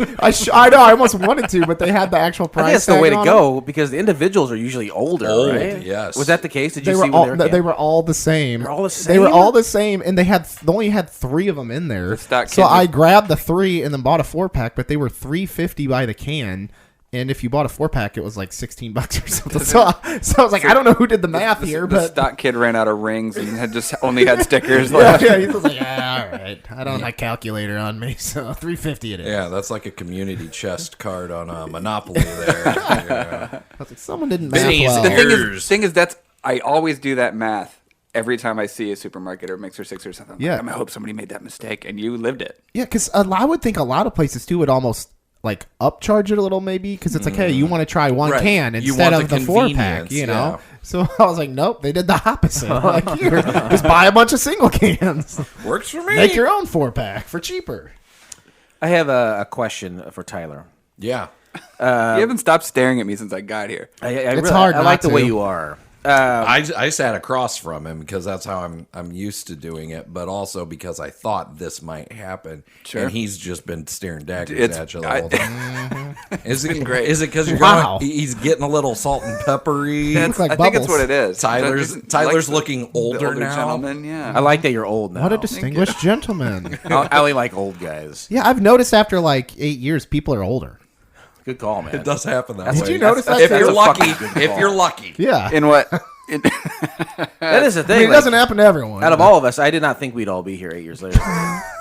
You did make that prediction, didn't you? On the first, I remember that. Yeah. I was. I like to talk sometimes about Venmo and how there's an aspect of Venmo. Hashtag no. Jason no hates Venmo so much. I've heard this. On No, at least I one podcast. no, I use it. I use it frequently, and I love the He's said it on convenience. each one of his podcasts so far. hates the chat aspect. The same bit. It's not even a chat aspect. Or It's, whatever it is. no, it's like Venmo. It's socially. Yeah. It's exactly right. It's like it's a pay app that's trying to be a social I app. bought donuts. Hey, Blake Szymanski paid Bo Bubson for a beer. Yep. And it's like, why is that on there? Why do I see that information? Why? What? Who's that help? And it used to have dollar amounts. Sometimes it still does. I think you can really fine tune what people are able to see. I get paid the other day from someone, and at the top of my feed, who do I see with Tyler? And Hookers. Oh, and I know below. exactly the one you're talking about. I bet that you do. It was right at the top. I didn't like scroll through and try to search anyone. Yours was like at the very top, and I won't say the person's last name. But it looks like a good-looking lady, actually. I'm sure you're laying down on top of her. A lady goes by the name of Aaron, paid Tyler Oh boy. for the ALF VHS collection. I saw this, and I immediately said, Willie. I took a screenshot. I was like, I'm going to see him, I think, soon. If you're giving someone an ALF VHS collection, you're definitely getting laid. That's a metaphor for... Alien life Something. form. That's not even the one I thought you were going to mention. Can you say the one? Yeah, the one that I thought you were going to mention was the one that I received for. I have a buddy of mine who lives part time in the Quad Cities and then part time in Peoria. I have a spare bedroom. He lives in my house part time. He pays part time rent. Season 3 of I Think You Should Leave just came out, which is something this absolutely should have been going on during Our shows? during this show. Man, oh my god! But no, he sent his rent payment said it was 1 egg and equals, and then he wrote out 40 eggs. It was fantastic. You are looking at a nude egg. with pubes. Yeah, that was ridiculous. That was great. But no, yeah, this was so Aaron and I went to Scotland together for a friend's wedding. We are only just friends. I'm sorry to disappoint everybody at home. For now. Dude, I've told her this. Everybody knows this about her. I've had a crush on her since I was 14 years old, and look, Nothing's ever happened? nothing's ever happened, and that's fine. But 14-year-old Tyler was a lot more frustrated than 32-year-old Tyler. So. Yeah, I bet. 32. 32 Wow, so today. young. Today's my birthday. Actually, Really? Happy birthday. Happy Are you for real? I'm for real. I forgot how birthday. young you were. Yeah, I was You're gonna gonna ask die how so old, much, how old, like, you know, so much longer after. Oh, me, I you thought you know? were just gonna stop there. No, you're gonna die so much. You're gonna die so much. You're just gonna die so much. Die harder. But Happy birthday. thank Yeah, you. happy guys. birthday, this, man. This is wonderful. We're It's- celebrating starting- our baby boy. A baby boy. We're starting. So we're starting drinking at 5 p.m. and I'll be home by 9:30. Like that's Yeah. fucking. That's hot. Yeah. So tell me about the ALF VHS collection, please. Yeah, was that I- really an I- out, or I- was that a joke? I fronted most of our trip to Scotland, so she's been paying me back as she conceded as it works. So What a nice guy. She sends it as jokes. She sends it as jokes, Did which she- I almost interrupted. So she's your- got a good sense of humor. Yes, then. indeed. Is she But- single but and she's- you just haven't lain on her? No, that's no. She's taken. I've Lane. expressed. I've expressed my interest. Yeah. It was not in the cards at the time. Yeah. But we remained good friends. She's awesome. So, what can you give us another like 2 examples of funny things that she's sent to you during the Venmo as descriptions? I cannot. There's only Okay. there's been about one. Okay. Did you go to Edinburgh? You've seen it. I did. I assumed if you went to Scotland. Edinburgh's awesome. Edinburgh. It's awesome. I almost didn't come home. It's That awesome. place is I could live amazing. there. It's beautiful. I was there when I was 14. It's been a while, since I was there for like 2 or 3 days. But I just remember thinking like it's such a beautiful, It's like unreal. And we were there in the summer, and I just remember it was like, twilight at like 11 or something, and the sun they was got coming up at vampires like and 4, werewolves? and it So was just like beautiful green. I mean, The only problem so there is cool. they don't speak English, though. They speak a version of you it. say that, but I do remember at one point we asked a guy for directions, and then like we didn't want to be rude, but afterward we were all like, "Does anyone know what he said?" And we were like, "No," because he had like a thick. What is that? A brogue they Brogue. call? Yeah, and I was like, "Nope, no idea." What he said. Patois. That's Yeah, he was the only guy in Scotland with a patois. But no, do you think they turn it on sometimes for tourists to like fuck with them? I could see that. I specifically asked for it. Oh, you said, I did. I said crank up to 11. for Yeah, me? Fuck with me, they heard, Zaddy. they heard me talk, and they were being overly cautious. Hey, sir. I'm like, yeah. Oh, I asked a few people to do their best American accents, and nothing is funnier than I totally agree. I had a Turkish friend, and I would beg him to do American accent. It was I love that shit. Yeah. Half the time they just mention guns too, because that's what they Oh, think of that America. is the It's first like, thing they where's my mention. gun? No, it was. Oh, you're thinking of a Republican. Yeah. So the Nashville like school shooting or whatever happened while I was up there, and they're like, you guys have school shootings like once a month. That's crazy. I go, Once once a a week. month. You're he like says. once a month. Yeah. So that was The only reason they're not happening now is because of summer vacation. Yep. So that was a little while ago. It was March. And she's only paid you one payment since then? She's paid me a few payments. I think Jason, very- it was the entire Alf VHS series. Yeah. That is Okay. Jason, I don't multiple. think you're understanding. That was the that was the point I was going to bring it back to. Is if you had seen the dollar amount, you would have lost your mind. It was $200, and you'd have been like, the entire Alf VHS, $200. I'm gonna lose what? Wanna steal. Tyler? You fucking idiot! Mint in box? What?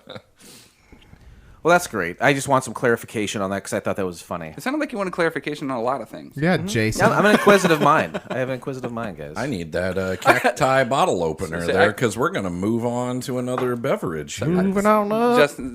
Jason says I got nothing to wonder about than just scroll my Venmo feed and see what my See, friends that was- are I up wasn't to. scrolling. That was low key him showing how unimportant you are too. He called you Justin at first. I know, I as caught if it. he, he's like, oh yeah, I whatever, know. Yeah. Jason. Do you look at the Justin. Venmo He's trying to alpha dog me. app It's while working. you poop? Sorry, Jason.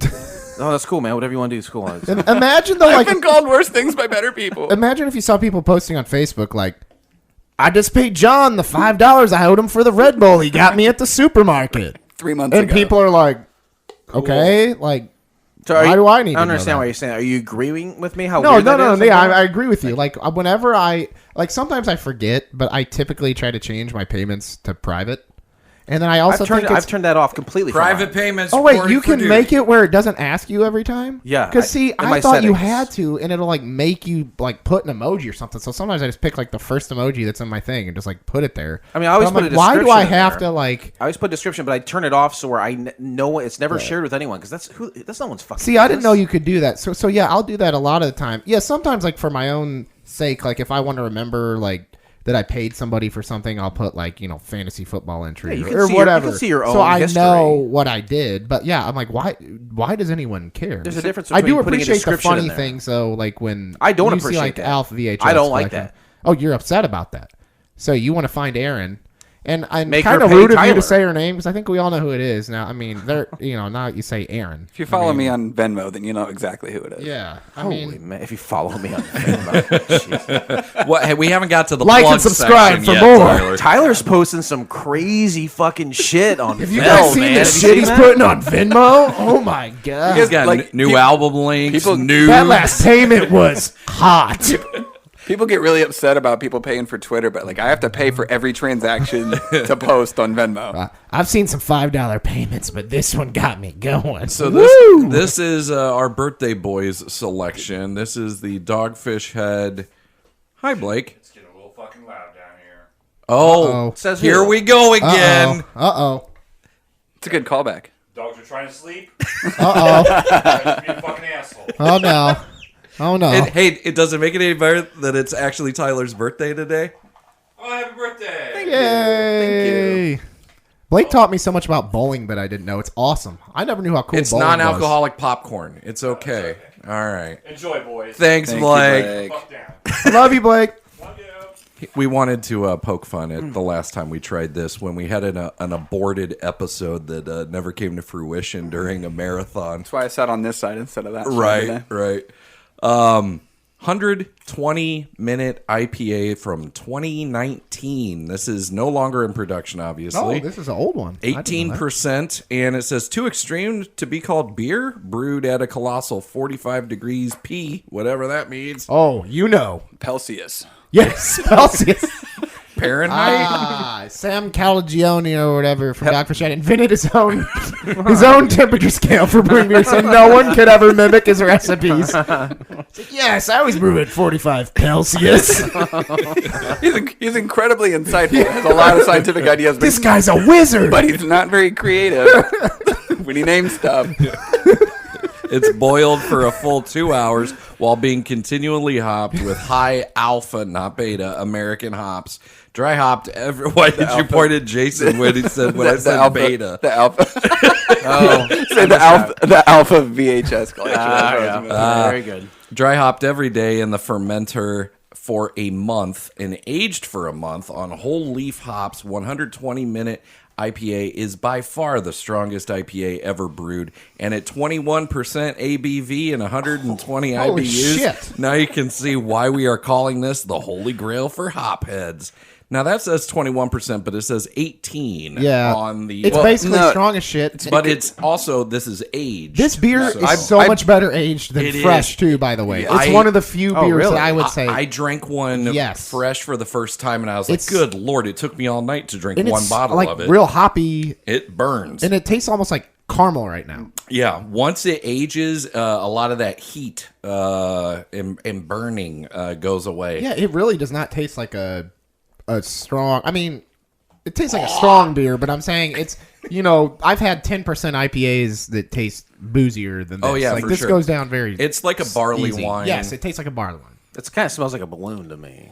And it was brewed at 45 Fahrenheit. Was that you said? That's our first show title. And I guess Tastes like a balloon? I guess the show's over. A then, balloon knot or good night, just a everyone. balloon? What was the next one? Thick tan head or roasted by your chestnuts? I think those were some of the early show titles. Those were good. Yeah.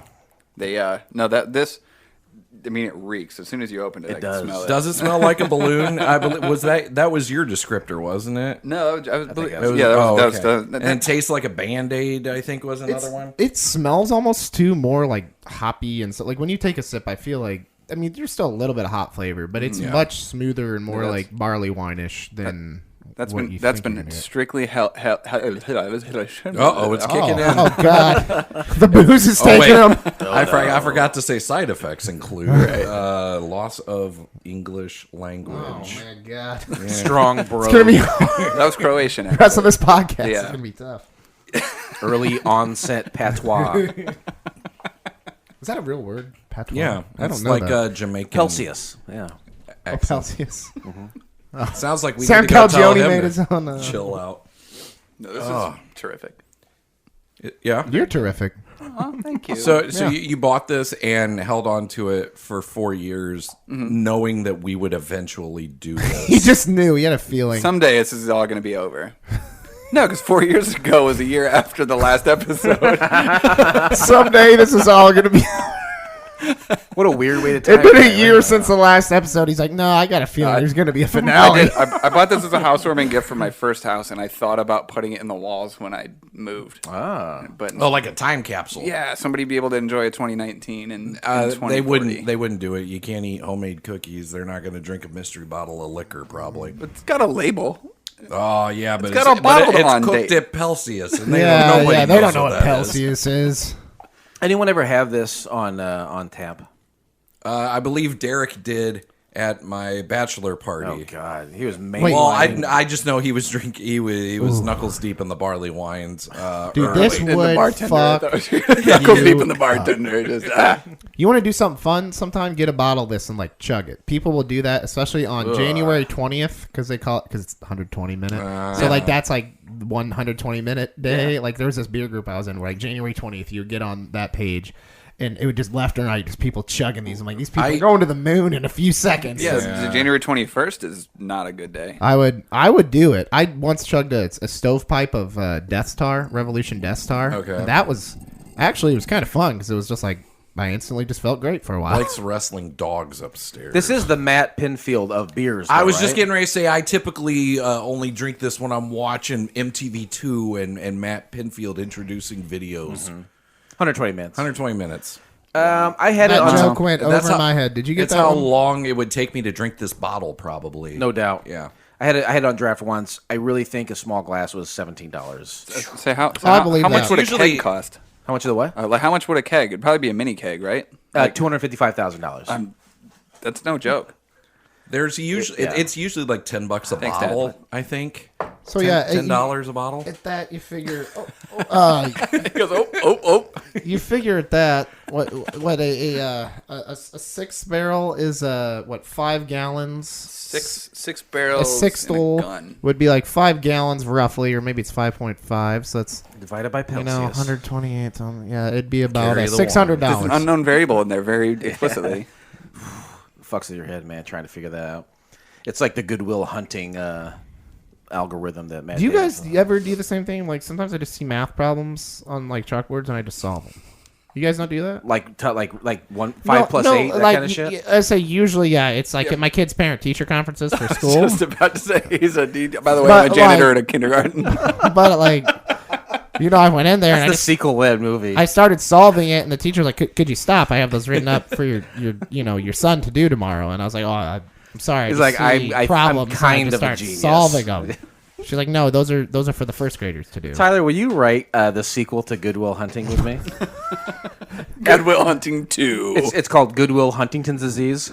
Can we call it that? I would like That's to a see real a version disease. with a kid, like a kid just is like walks in the room to start solving like 5 + 3 and stuff. I want to see, like, at the end of the first one, he like leaves his menial job and he gets with Minnie Driver, which sounds like a professional wrestling move. So Will Hunting had to be. He was a kid once. Like that problem that he had, where he always had to solve the problems, definitely started when he was younger. So we should Yeah, probably how write do a you like them prequel. apples?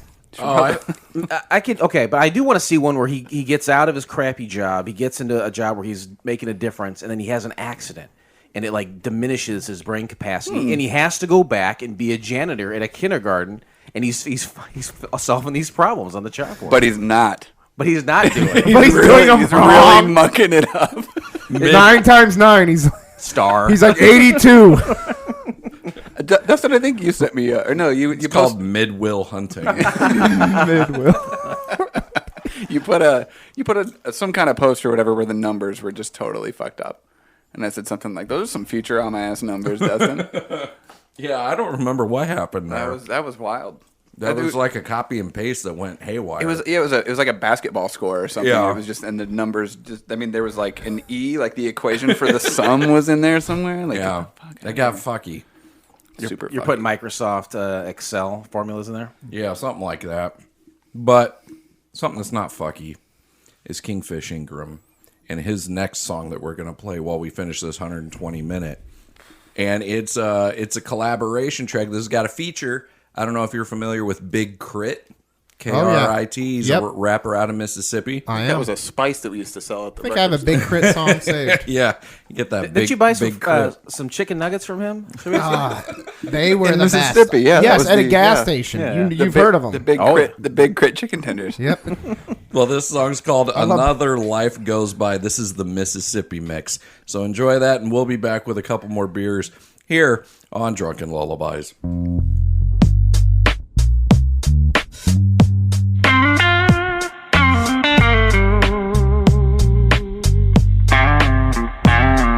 Where does hate come from?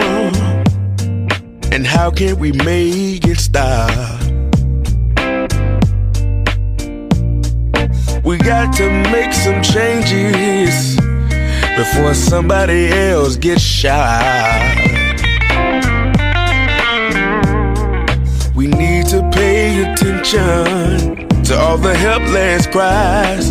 We gotta stop the madness before another life goes by.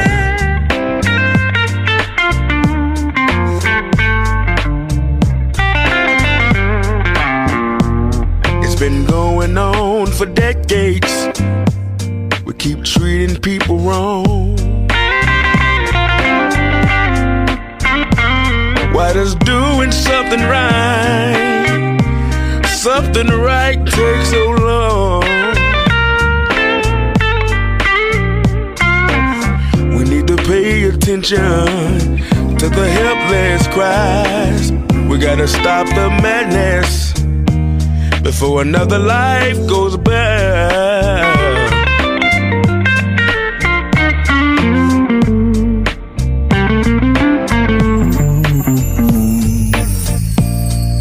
Time ticks fast, days fly by. It can all end in the blink of an eye.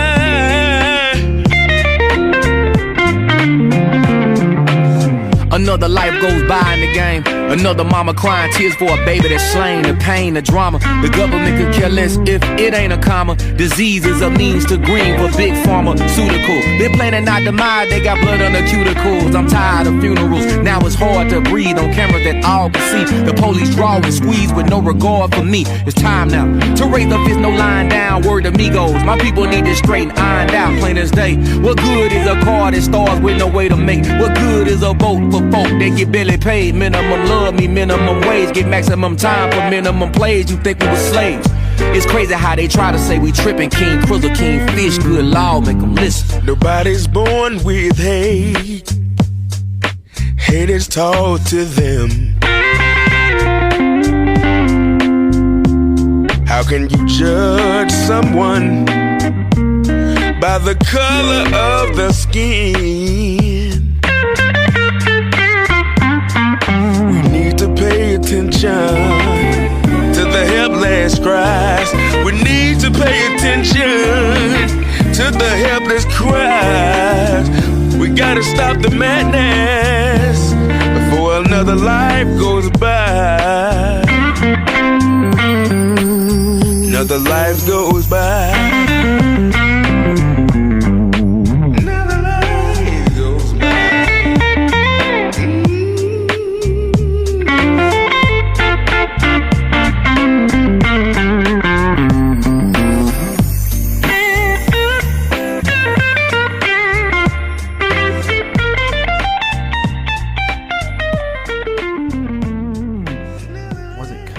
Kingfish and Crits. Yeah, Kingfish and Crits. That's right. That's the breakfast. Lonnie on the floor. I got a couple of this song. Yeah, that's me.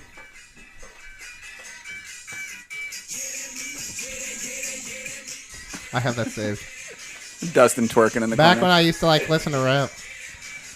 And Money on the Floor. I didn't even realize I had this 8-Ball and MJG and 2 Chainz. Here I'm supposed to be pulling out, Jason? That's just about every. The lakefront or whatever that Elena had, I had some in there. If you're welcome to bring that out if you want. I just wanted to make sure the occulto wasn't actually here. Thank God. Oh, I thought. Dang it! I thought that was real. I thought we were just. I thought you found the long really- bottle and. I've been teaching. off. I've been teaching some friends who are not from here what Malort is. Oh boy! What a good guy. Yeah, Get him the anti-hero whatever version. The Revolution, the brewery. They like put some alert. Or they Not aged- Revolution, the band. Yeah, sorry. With Prince. Or didn't they? Did Malort the Revolution? Is that what you're talking about? Yes, yes, that is what I'm talking You know that. about. Yeah. I don't know. I don't know that I know the Malort Revolution beer. They put a little in there. Huh? It's called Anti-Hero, and I can't remember if they I've aged. had Anti-Hero. I'm trying to think on how tap they're everywhere. related. Because usually Man, I it just would got be all like kinds of shit Anti-Hero going on that they over here. aged in that, but there was something to do with they made like Gagging an and Anti-Hero Every time I go to a booze store, I don't know how that works. I feel like there's a new version of the Hero out. It wouldn't surprise me if there was a Malort version. Alf Hero. I still think that's my favorite Christmas beer is the Fistmas. That's probably my favorite one still. At least the most regularly attainable one. Yeah, just regular. Was it Fist City? Fist City's good. That's a super solid beer. I got one more in me. I got to get out before we come I'll back. get it out of you, buddy. I'll get it out of you. Hey, I've heard of Cock Strong, but Cock Straw, fucking Dustin's choking it up over there. Cockstraw. Cockstraw. Somebody earned himself a new nickname on the last episode of the show. Oh, man. So who are we texting so viciously? That's my wife. I was just texting. She's sending nudes. Do you think she still likes you? To make sure he's not medically gay. Well, she knows. Yeah, I was gonna say she knows I'm medically. It's like, any better? No. She's like, We're not recording, are we? Well, I mean, it's always recording. It's always but- recording. I was like, I'm podcasting with 3 guys. I'm trying to, create urges that aren't there. I really want to love you. My body still yearns for you, but medically, I'm told I can't do that. It's tough. It's impossible. It's it says it science. right here. The whole thing that spawned that, and I can't remember if somebody said that exactly, but I was watching this it was like a TikTok or something of what is it? Something on the street. I forget the guy's Billy name. on the street. But yeah, he runs up to Billy Eichner, come on. yeah, Billy Eichner, yeah, and he runs up to this just big burly looking black dude that it's like if you were stereotyping who you would think was gay, it was not going to be this guy. But he runs up to him and he's like, "Sir, quick!" He's like, and he says 2 women, so and so or so and so, do you think more? He's like, and he just it's deadpan, and I think he's being serious, but he's like, "Neither, I'm gay." Sir, for $1, who would you rather have sex with, Charlize Theron or Anne Hathaway? Neither one, I'm gay. Oh, God. Sorry. That's too bad. And just almost sounds sad. I can't even do it. It was like he sounded sad that he was gay. And everyone in the comments was like, "This dude just found out he was gay," or and someone might have even said this dude just got diagnosed as gay. What if he's been on the didn't fence? even know? He's been on the fence his whole life, and then all of a sudden, That's the moment. The moment was this dichotomy of 2 random white women. Holy shit. Because he just, you know how he runs up to the people and just assaults them with Of the course, microphones, yeah, and yeah. the guy's just neither. The whole time I'm you're talking, gay. I was He thinking just of Channing sounds Tatum. sad. After the comments, I was just dying because people are like, "This dude just found out he was gay that day." I think I remember that one. I was like, "Oh, that's too funny. That's too funny." So then, but yeah, I called Jason from a concert at a It's not venue a I've joke. always wanted to go to. Yeah, he called me and just told me I don't know what inspired me, and and I was dead sober at this concert too because I told my wife and my buddy, I was like, "You guys have fun. I'll drive." And plus, I didn't want to be running back because when I'm drinking, I'll start peeing a lot. I didn't want to be running back and forth to the bathroom. So I was dead sober and called Jason to tell him I was medically gay while Just, at Red you're Rocks. just standing there watching the band at Red Rocks. Oh, hey. Oh, Jason. Hold on a second. I got to tell Jason. I gotta take a walk. I'm feeling I stirrings. got to tell him now. This can't wait. Blake, where are you going? They gave us the technology to be able to speak to each other immediately, and you said, "I'm going to take advantage." I of am this." taking advantage of this. right. He must know. No, now. I asked them actually where their nearest landline was and made them let me use it. Well, I looked up Jason's number on my cell phone. All right. Ready to bring it back in? Man, we've been in this whole time. Well, after that song, I think we're going to drink a fruited sour from Distill. And it's in honor of Blake. Clayton? No, in honor of Biermansky. Oh, and my love of sours? Yeah. This is... Thank you. That's fair. My gut loves sours. Yeah. This is... I've never had this one. It's called Elima Ua, which is Hawaiian for 5 fruits, which sounds like a good weekend for you, apparently. It's a refreshing sour ale that tastes like your favorite vacation in paradise. Pineapple, coconut, mango, passion fruit, and guava combined for a beer that is fruity, tart, and full of flavor. Cheers. So I picked bananas. And cheers to you, Dutch. Oh, Thanks. I've seen you do it. Oh, yeah, that's my new nickname. I'm no longer the voice. I'm now Dutch. So, but you already know that because this is on the Drunkin Lullabies feed, which is the home of Radio Rewind, which all 4 of us have been on. I didn't even think about that. We've had very few guests on the show, less than 10, and these 2 have both been on the show. It's a great podcast. I love it. Both of these guys... What's that? Fewer than 10. That's right. What'd I say? Oh, Well, get wrecked, Jason. Now you're going to be on one fewer time. English, motherfucker. Do you speak it? Is that all I got to do? I guess, yeah, I think so. He's 'Cause really Tyler, alphaing me today. you've been on what, once or twice? Twice. So you were the first 2-time guest. Blake, you were the second 2-time guest. And then we've had Jeff on, and then Elena. Jeff on. We've had 4 guests that have done 2 shows. No, Jaffon's Brian the guy. Wolford. He stayed for both Oh, of us. that's Jaffon right. was the Wolfie villain did. in Aladdin, correct? Yeah, that was Jafon. Yeah. So, yeah. Jafon twice. That was his Christian name. Jafar Chiclos. Yeah, have you seen that meme? No, I've not. Kind of in between. It's like a picture, I love dumb it's a memes like picture- that. That's It's awesome. a picture of Jafar Yes. with like a full body shot, and then it's just his face. It's Jafar Chiclos. I love Whatever bad things happen to us, we deserve it. No, I love stupid memes like that where it's like the word makes something like that and then they just do the opposite. It's so stupid. It's a dad joke meme. Yeah. So stupid, and I love it. Really laying it out there for us. I'm Thanks, here man. for it. This I'm is here for it. 6%. Tyler, are you liking this or? Haven't tried it yet, Dustin. Oh, okay. It tastes like the popcorn. Oh, you poured it in the wrong cup. Apparently, Does this need I'm to? getting hints of cheese. So some of it, some of us are trying it in different ways. I Yes. poured mine directly into my lap. Oh, and it's it's cold. It's Yeah. cold. And It's that's a cold I beer. drank it from his lap. They've always said this about this beer: freezing cold. I didn't realize your testicles were porous, and that's how you consumed your alcohol. Yeah. It goes in That's your- been a recent development. Gets in your bloodstream quicker that way.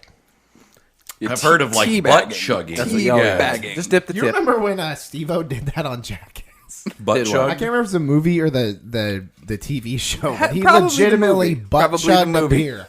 Yeah. And it's like, MTV usually frowns on asshole well, consumption. no, but they can censor it.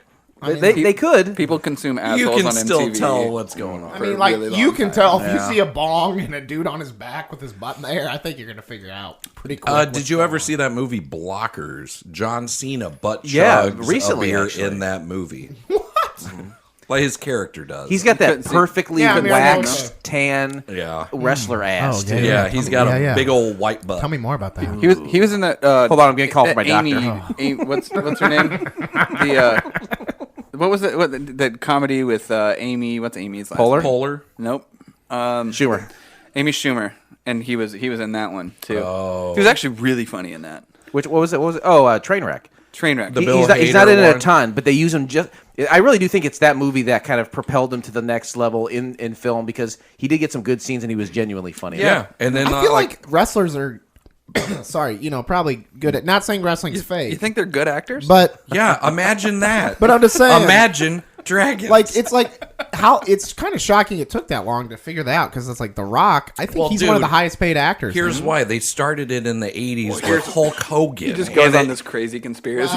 yeah, Hulk Hogan not really Illuminati. that great aside from just No. being Hulk Hogan. They should use Randy Savage. Yeah, Did they use a R.I.P. Hulk? Did they use a Hulk? Bonesaw. Did they use a Hulk Hogan or half a Hogan? What's that? Did they use a Hulk Hogan or half a Hogan? A third of a Hogan? No, Dustin, they where use does a Hulk the cream? Hogan. Where does the cream often rise to? Cream rises to the top. I was at Big Lots before I came over here. Coffee in the big time. Took a picture of this. Beautiful. Randy Savage It's a savage Slim back Jim. on the Yeah. Slim Jims. Yeah. This was taken today. I Isn't like that great? No way. That was taken today. Yeah. That's awesome. Yeah. You came I don't prepared. like that there's a picture of me on your phone. It's You know, scary how much you took sound a like him. You took a piece of my soul. What's- I want it back. What's your give us your best impression of the Macho Man, Tyler?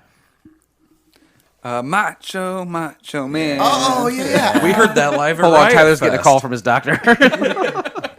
Yeah, you missed out. Jason and I have been to a Village People concert. It's like one half of one member, Yeah. original member. I was yeah. gonna say how many. It's like original one members nut. are left? It's the left leg of Half the original Hogan. Indian, and they can't even say Indian anymore. So I don't know. You They're tell like, me. no, this dude had sex with one of the guys that was in Village People. So yeah, it's the band.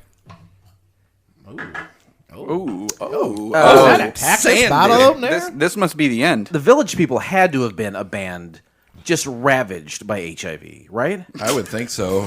The Cowboy, at least. I mean, like 80s, so their popularity soared disco, late 70s, and then like throughout the 80s and probably early 90s when their popularity was extremely waning. That was the high time for AIDS. And if you're a gay guy, unfortunately, that's a disease that would really like destroy your social circle. Yeah.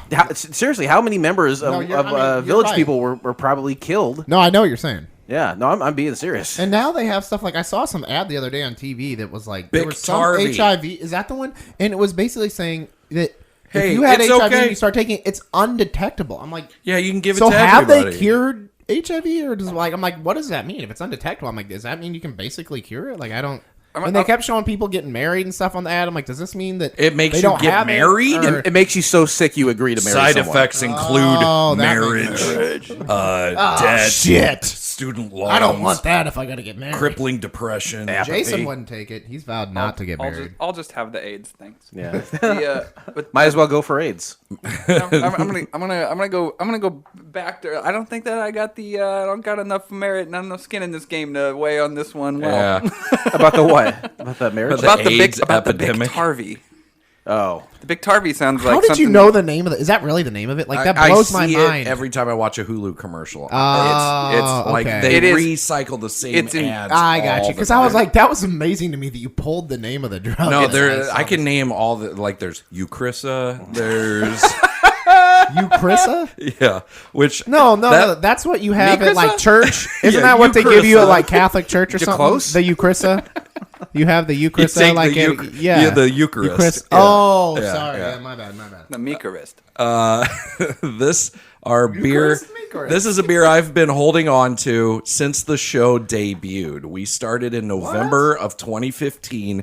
This is Bourbon County Brand Stout from 2015. The non-infected batch. Non-infected. I double That was checked. the year? It was the year. The 2015 bottles, I don't think I have anymore, but it was like awesome. Like I remember it being very This good. one was bottled November 9th, and the last infected dates were like in October. When we did the flight, was this in? Yes, we Was this we the one that had- won? I can't remember. I can't remember. I can't remember what either. year won, but I want to say it was like We a did more recent year, not an older one. A 5-year yeah. flight of BCBS. It Yep. was me, you, Ashley, and Stephen Hedrick. Nice. Wow. Storyteller Steve. How do you remember that? I got a weird fucking memory. I say man. that's amazing. And this is my last bottle of 2015. I have a 2016 that I'm still sitting on for a little while.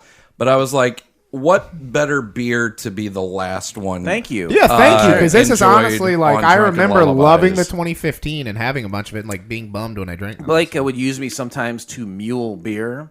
Yep. And he would say, This if you is go the year, somewhere, you could you could only buy one bottle, and if you come with me, it'll be fun for you, loser.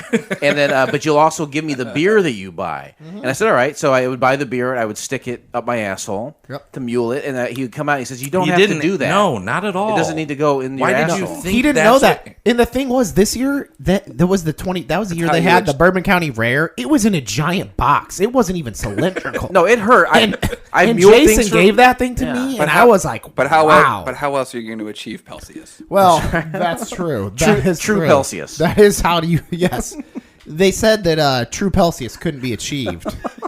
I saw it that day. I went to Goose Island for the first time on Friday. Oh, really? I had never been. Did they have some like vintage bottles? Is it a real island?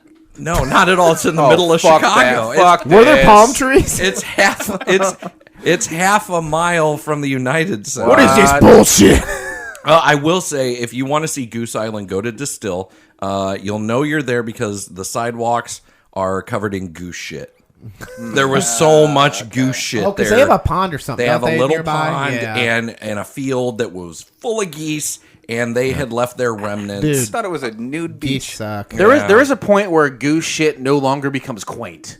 You know, and it becomes And this a is it. nuisance. This Yeah. is it. They need to hose off that sidewalk Distill. Yeah. You're not paying me a sponsorship anymore because I'm not doing the show. So use that water. Use it for your water bill. And, Yep. When I hose muled that down. when I would mule beer for Blake, one time I think we got to was it Friar Tuck at like 4 a.m.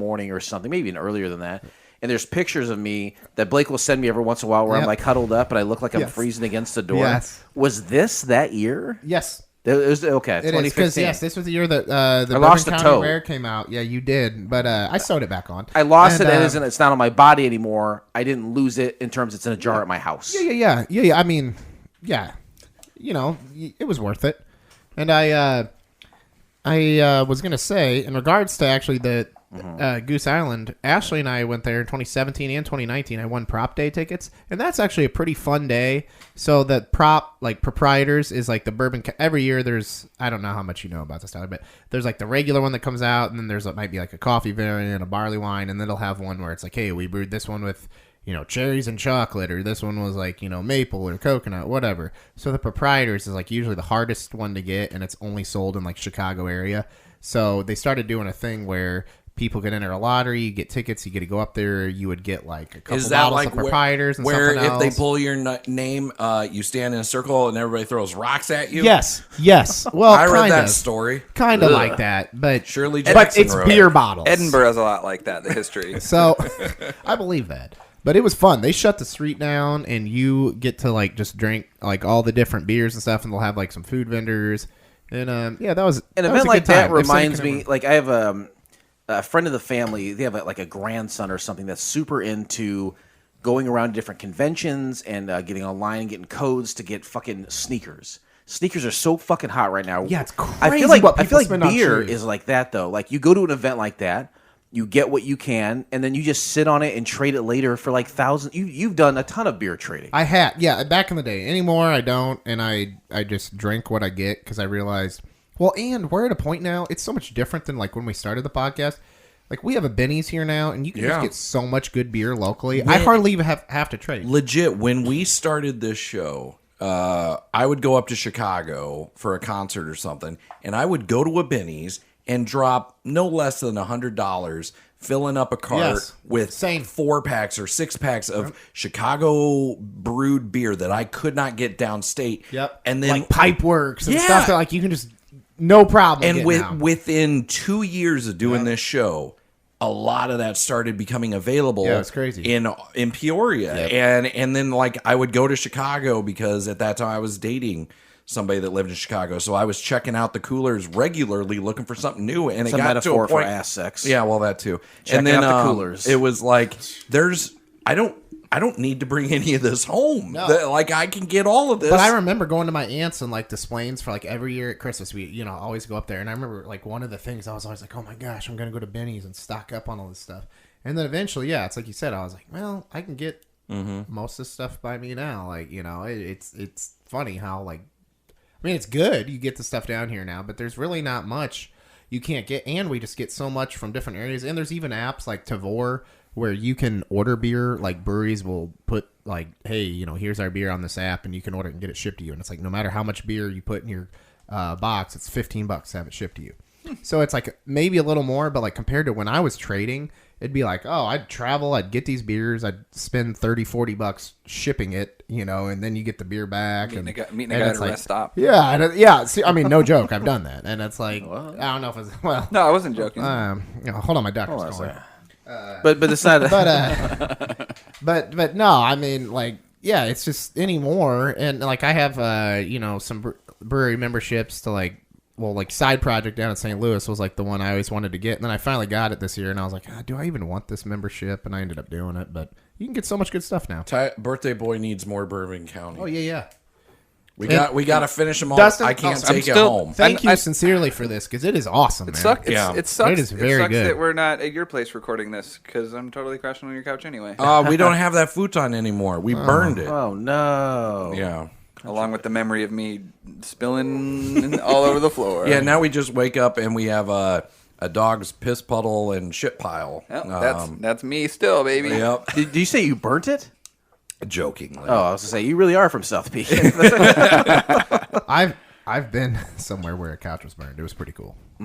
My neighbor was it a skate video? Left a toilet. My buddy actually lived on a golf course, like right next to a golf course, and they did it. They had like a nice house. That sounds like a Jackass video. He lit a couch on fire. It was cool though. Yeah, it was fun to watch it burn. It is fun. Yeah, I'm sure his parents didn't like the spot in the yard it left, but whatever. Not my house. So Blake, now that we've hit all the beers, so now we can just chill out and enjoy this and savor it. But do you have any favorite memories from when we did this show? We did a couple cool things. We we recorded. We did exactly 2 cool things. Can you name them? Well, because he was, to be real, I did a lot of cool experiences, but Blake wasn't with me for a lot of them. I do have some cool ones. I mean, I remember when we got to go to Distill for the first time, and they were showing us around, we were drinking stuff right out of the barrel. Yeah, exactly. That's why. Yeah, exactly. Like pulling the bong hole. They were hitting you with a stick. You put your mouth directly on it. Yes. They're like, no, please stop. No wheezing the juice. Stop doing that. It was please stop. I don't know. That was so cool, especially as someone who back then you're into beer, and there weren't as many I hadn't gone on all these brewery tours and stuff, but it was cool to be I'm here. I'm not on some tour. I'm getting a private. We're talking to the guys making it. And then you're podcasting. Was this before they opened even? Or not? So this is at the brewery was not open. Location. Yeah, this was the new brewery wasn't open. Okay, not the restaurant. This was at the production brewery that's right down the road from Flingers and everything, kind of tucked back off of Veterans. It's not there anymore because they moved up the road. Yeah. And I remember they had floor to ceiling cans, because the Wild Sour series was taken off for them then. Yep. Just all kinds of those cans, and just seeing all the barrels, it was this is pretty damn Distill cool. was really exploding around the time we started, and that sponsorship worked out really well because their name was getting out there a bit more.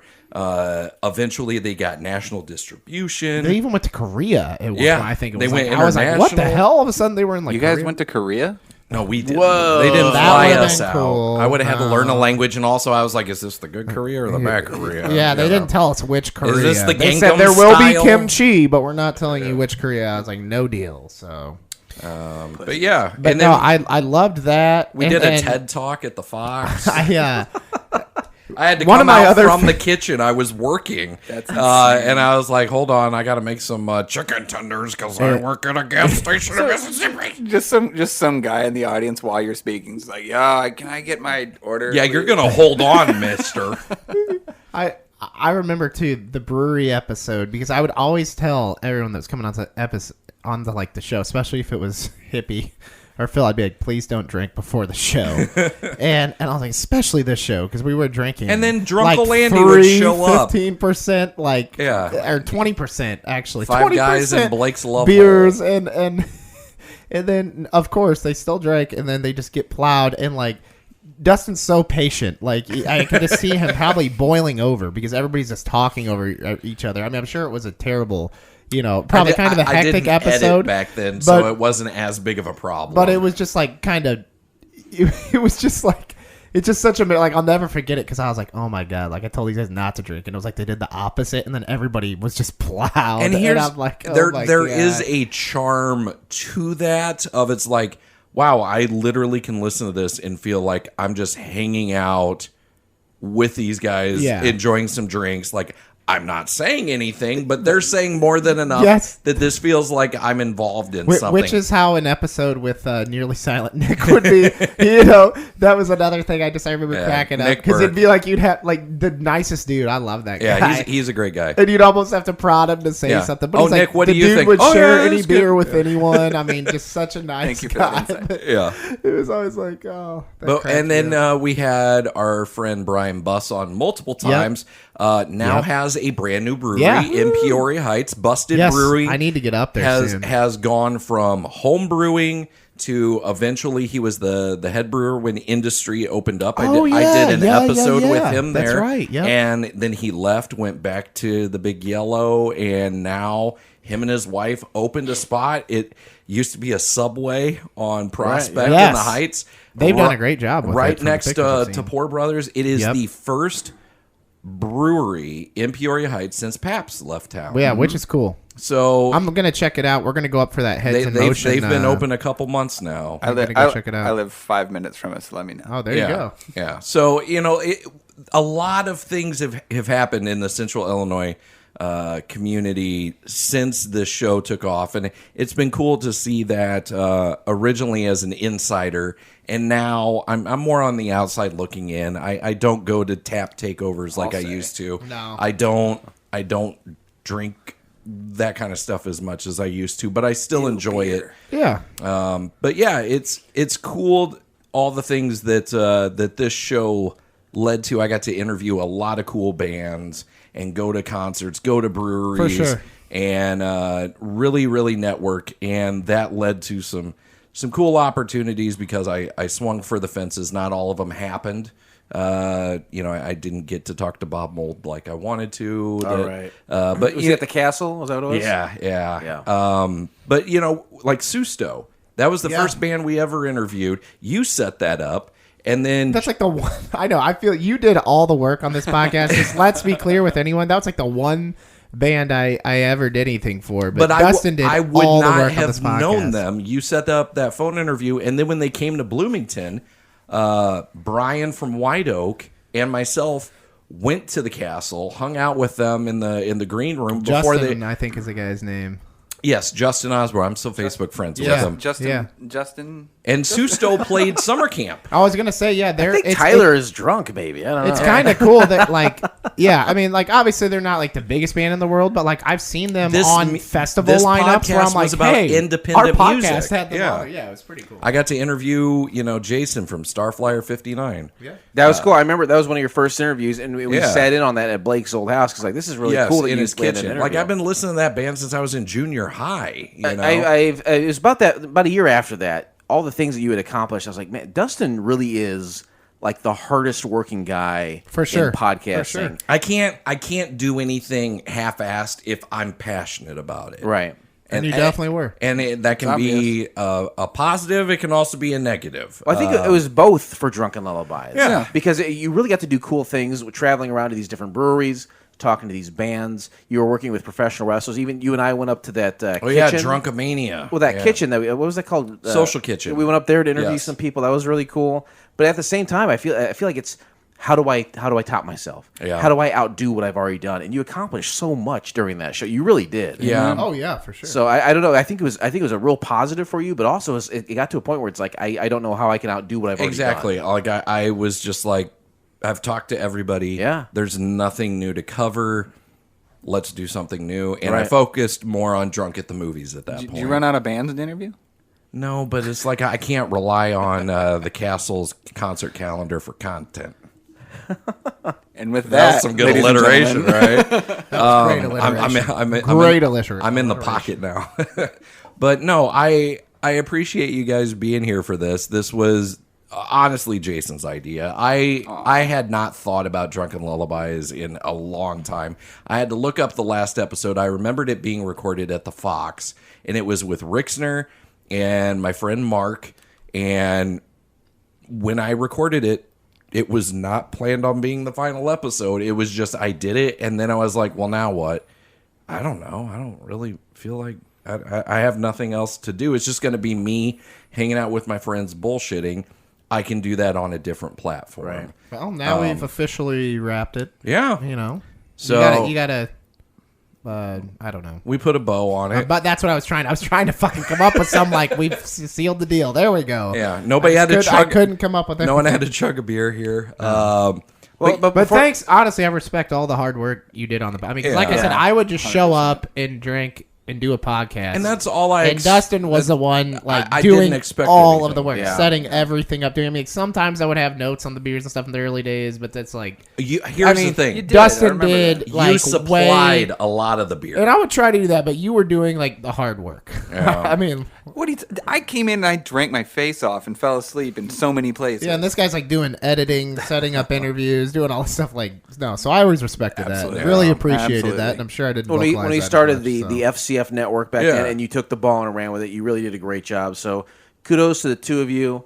No offense, Blake, but mainly Dustin. No, of mainly course. kudos to Of Dustin. course. No, And I didn't- but like I you said, really I didn't kicked do ass, much. and thank you for what you've done and all the people that you've talked to, and all the Yeah. experience that you accrued. It's really been a cool thing, and I'm happy to be a part of this episode. and so thank Jason you very much. is who put us two together. Because Blake, you were a stranger. That's right. I Stranger remember I danger. walked in to co-op and met you for the first time. Yeah, and we were just Jason was like- like, just go talk to this guy. Yeah, I was come like, to the all right. record store. I'll go talk to him. Tyler and Dustin will be there, and I was like, I love music and I like beer. So, and then yeah. I realized I thought I knew so much about music, and I realized after meeting Dustin, Oh, that's- there are people it's a who hum- make me feel like I know nothing about. There's That people is- that make me feel like I know everything, and That's a then humbling Dustin makes me feel like I know nothing. Meeting Dustin is a humbling experience in the music. and honestly, I think that's part of what happened with Drunkin Lullabies is I started getting a little bit of imposter syndrome because, like, I enjoyed drinking craft beer, but I wasn't, like, I'm not a home brewer. I have no interest in making my own beer. And I'm not a sommelier or what's the other word for Cicerone. Cicerone, yes. I'm not Italian at all. And fooled me. I can drink this. I thought that was a town in Chicago. Hey, Dustin's always going, hey, you guys. Hey, this is a good beer. I enjoy drinking this. I can Give me a pizza pie, he always says. I'm Yes. like, oh, Dustin. You must be a Cicerone. But it's like I would let the other people talk more because I feel like my opinion is pretty run of the mill. I'm not going to say anything you haven't thought about beer before.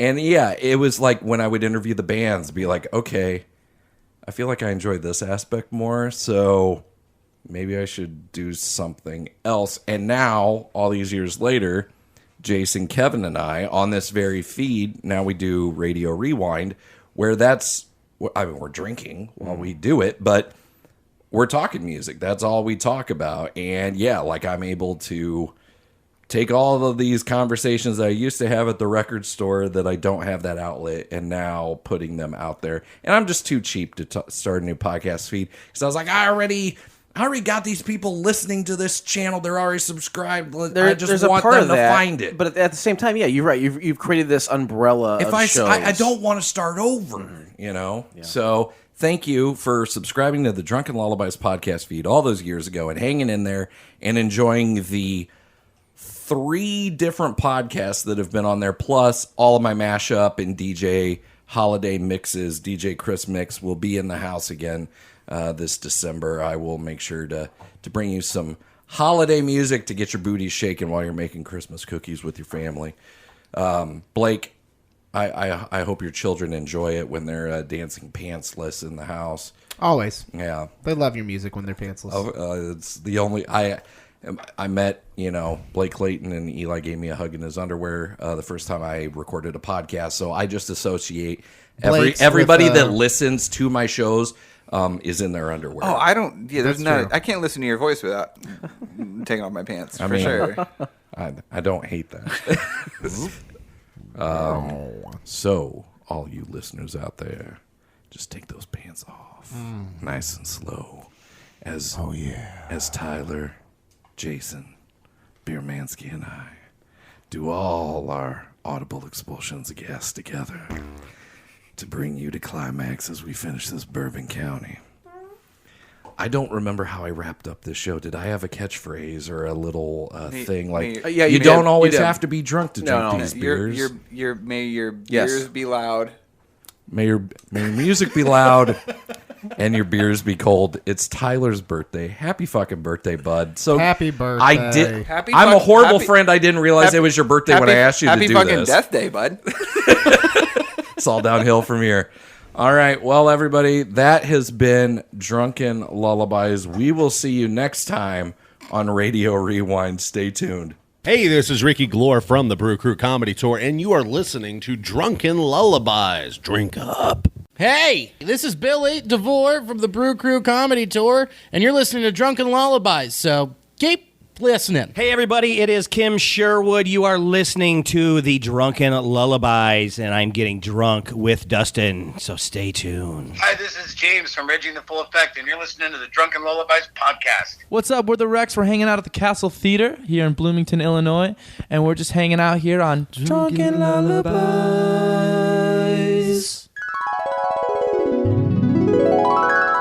That's the end of Couch Pilot's 400th episode part 2. You've heard it. You can't unhear it.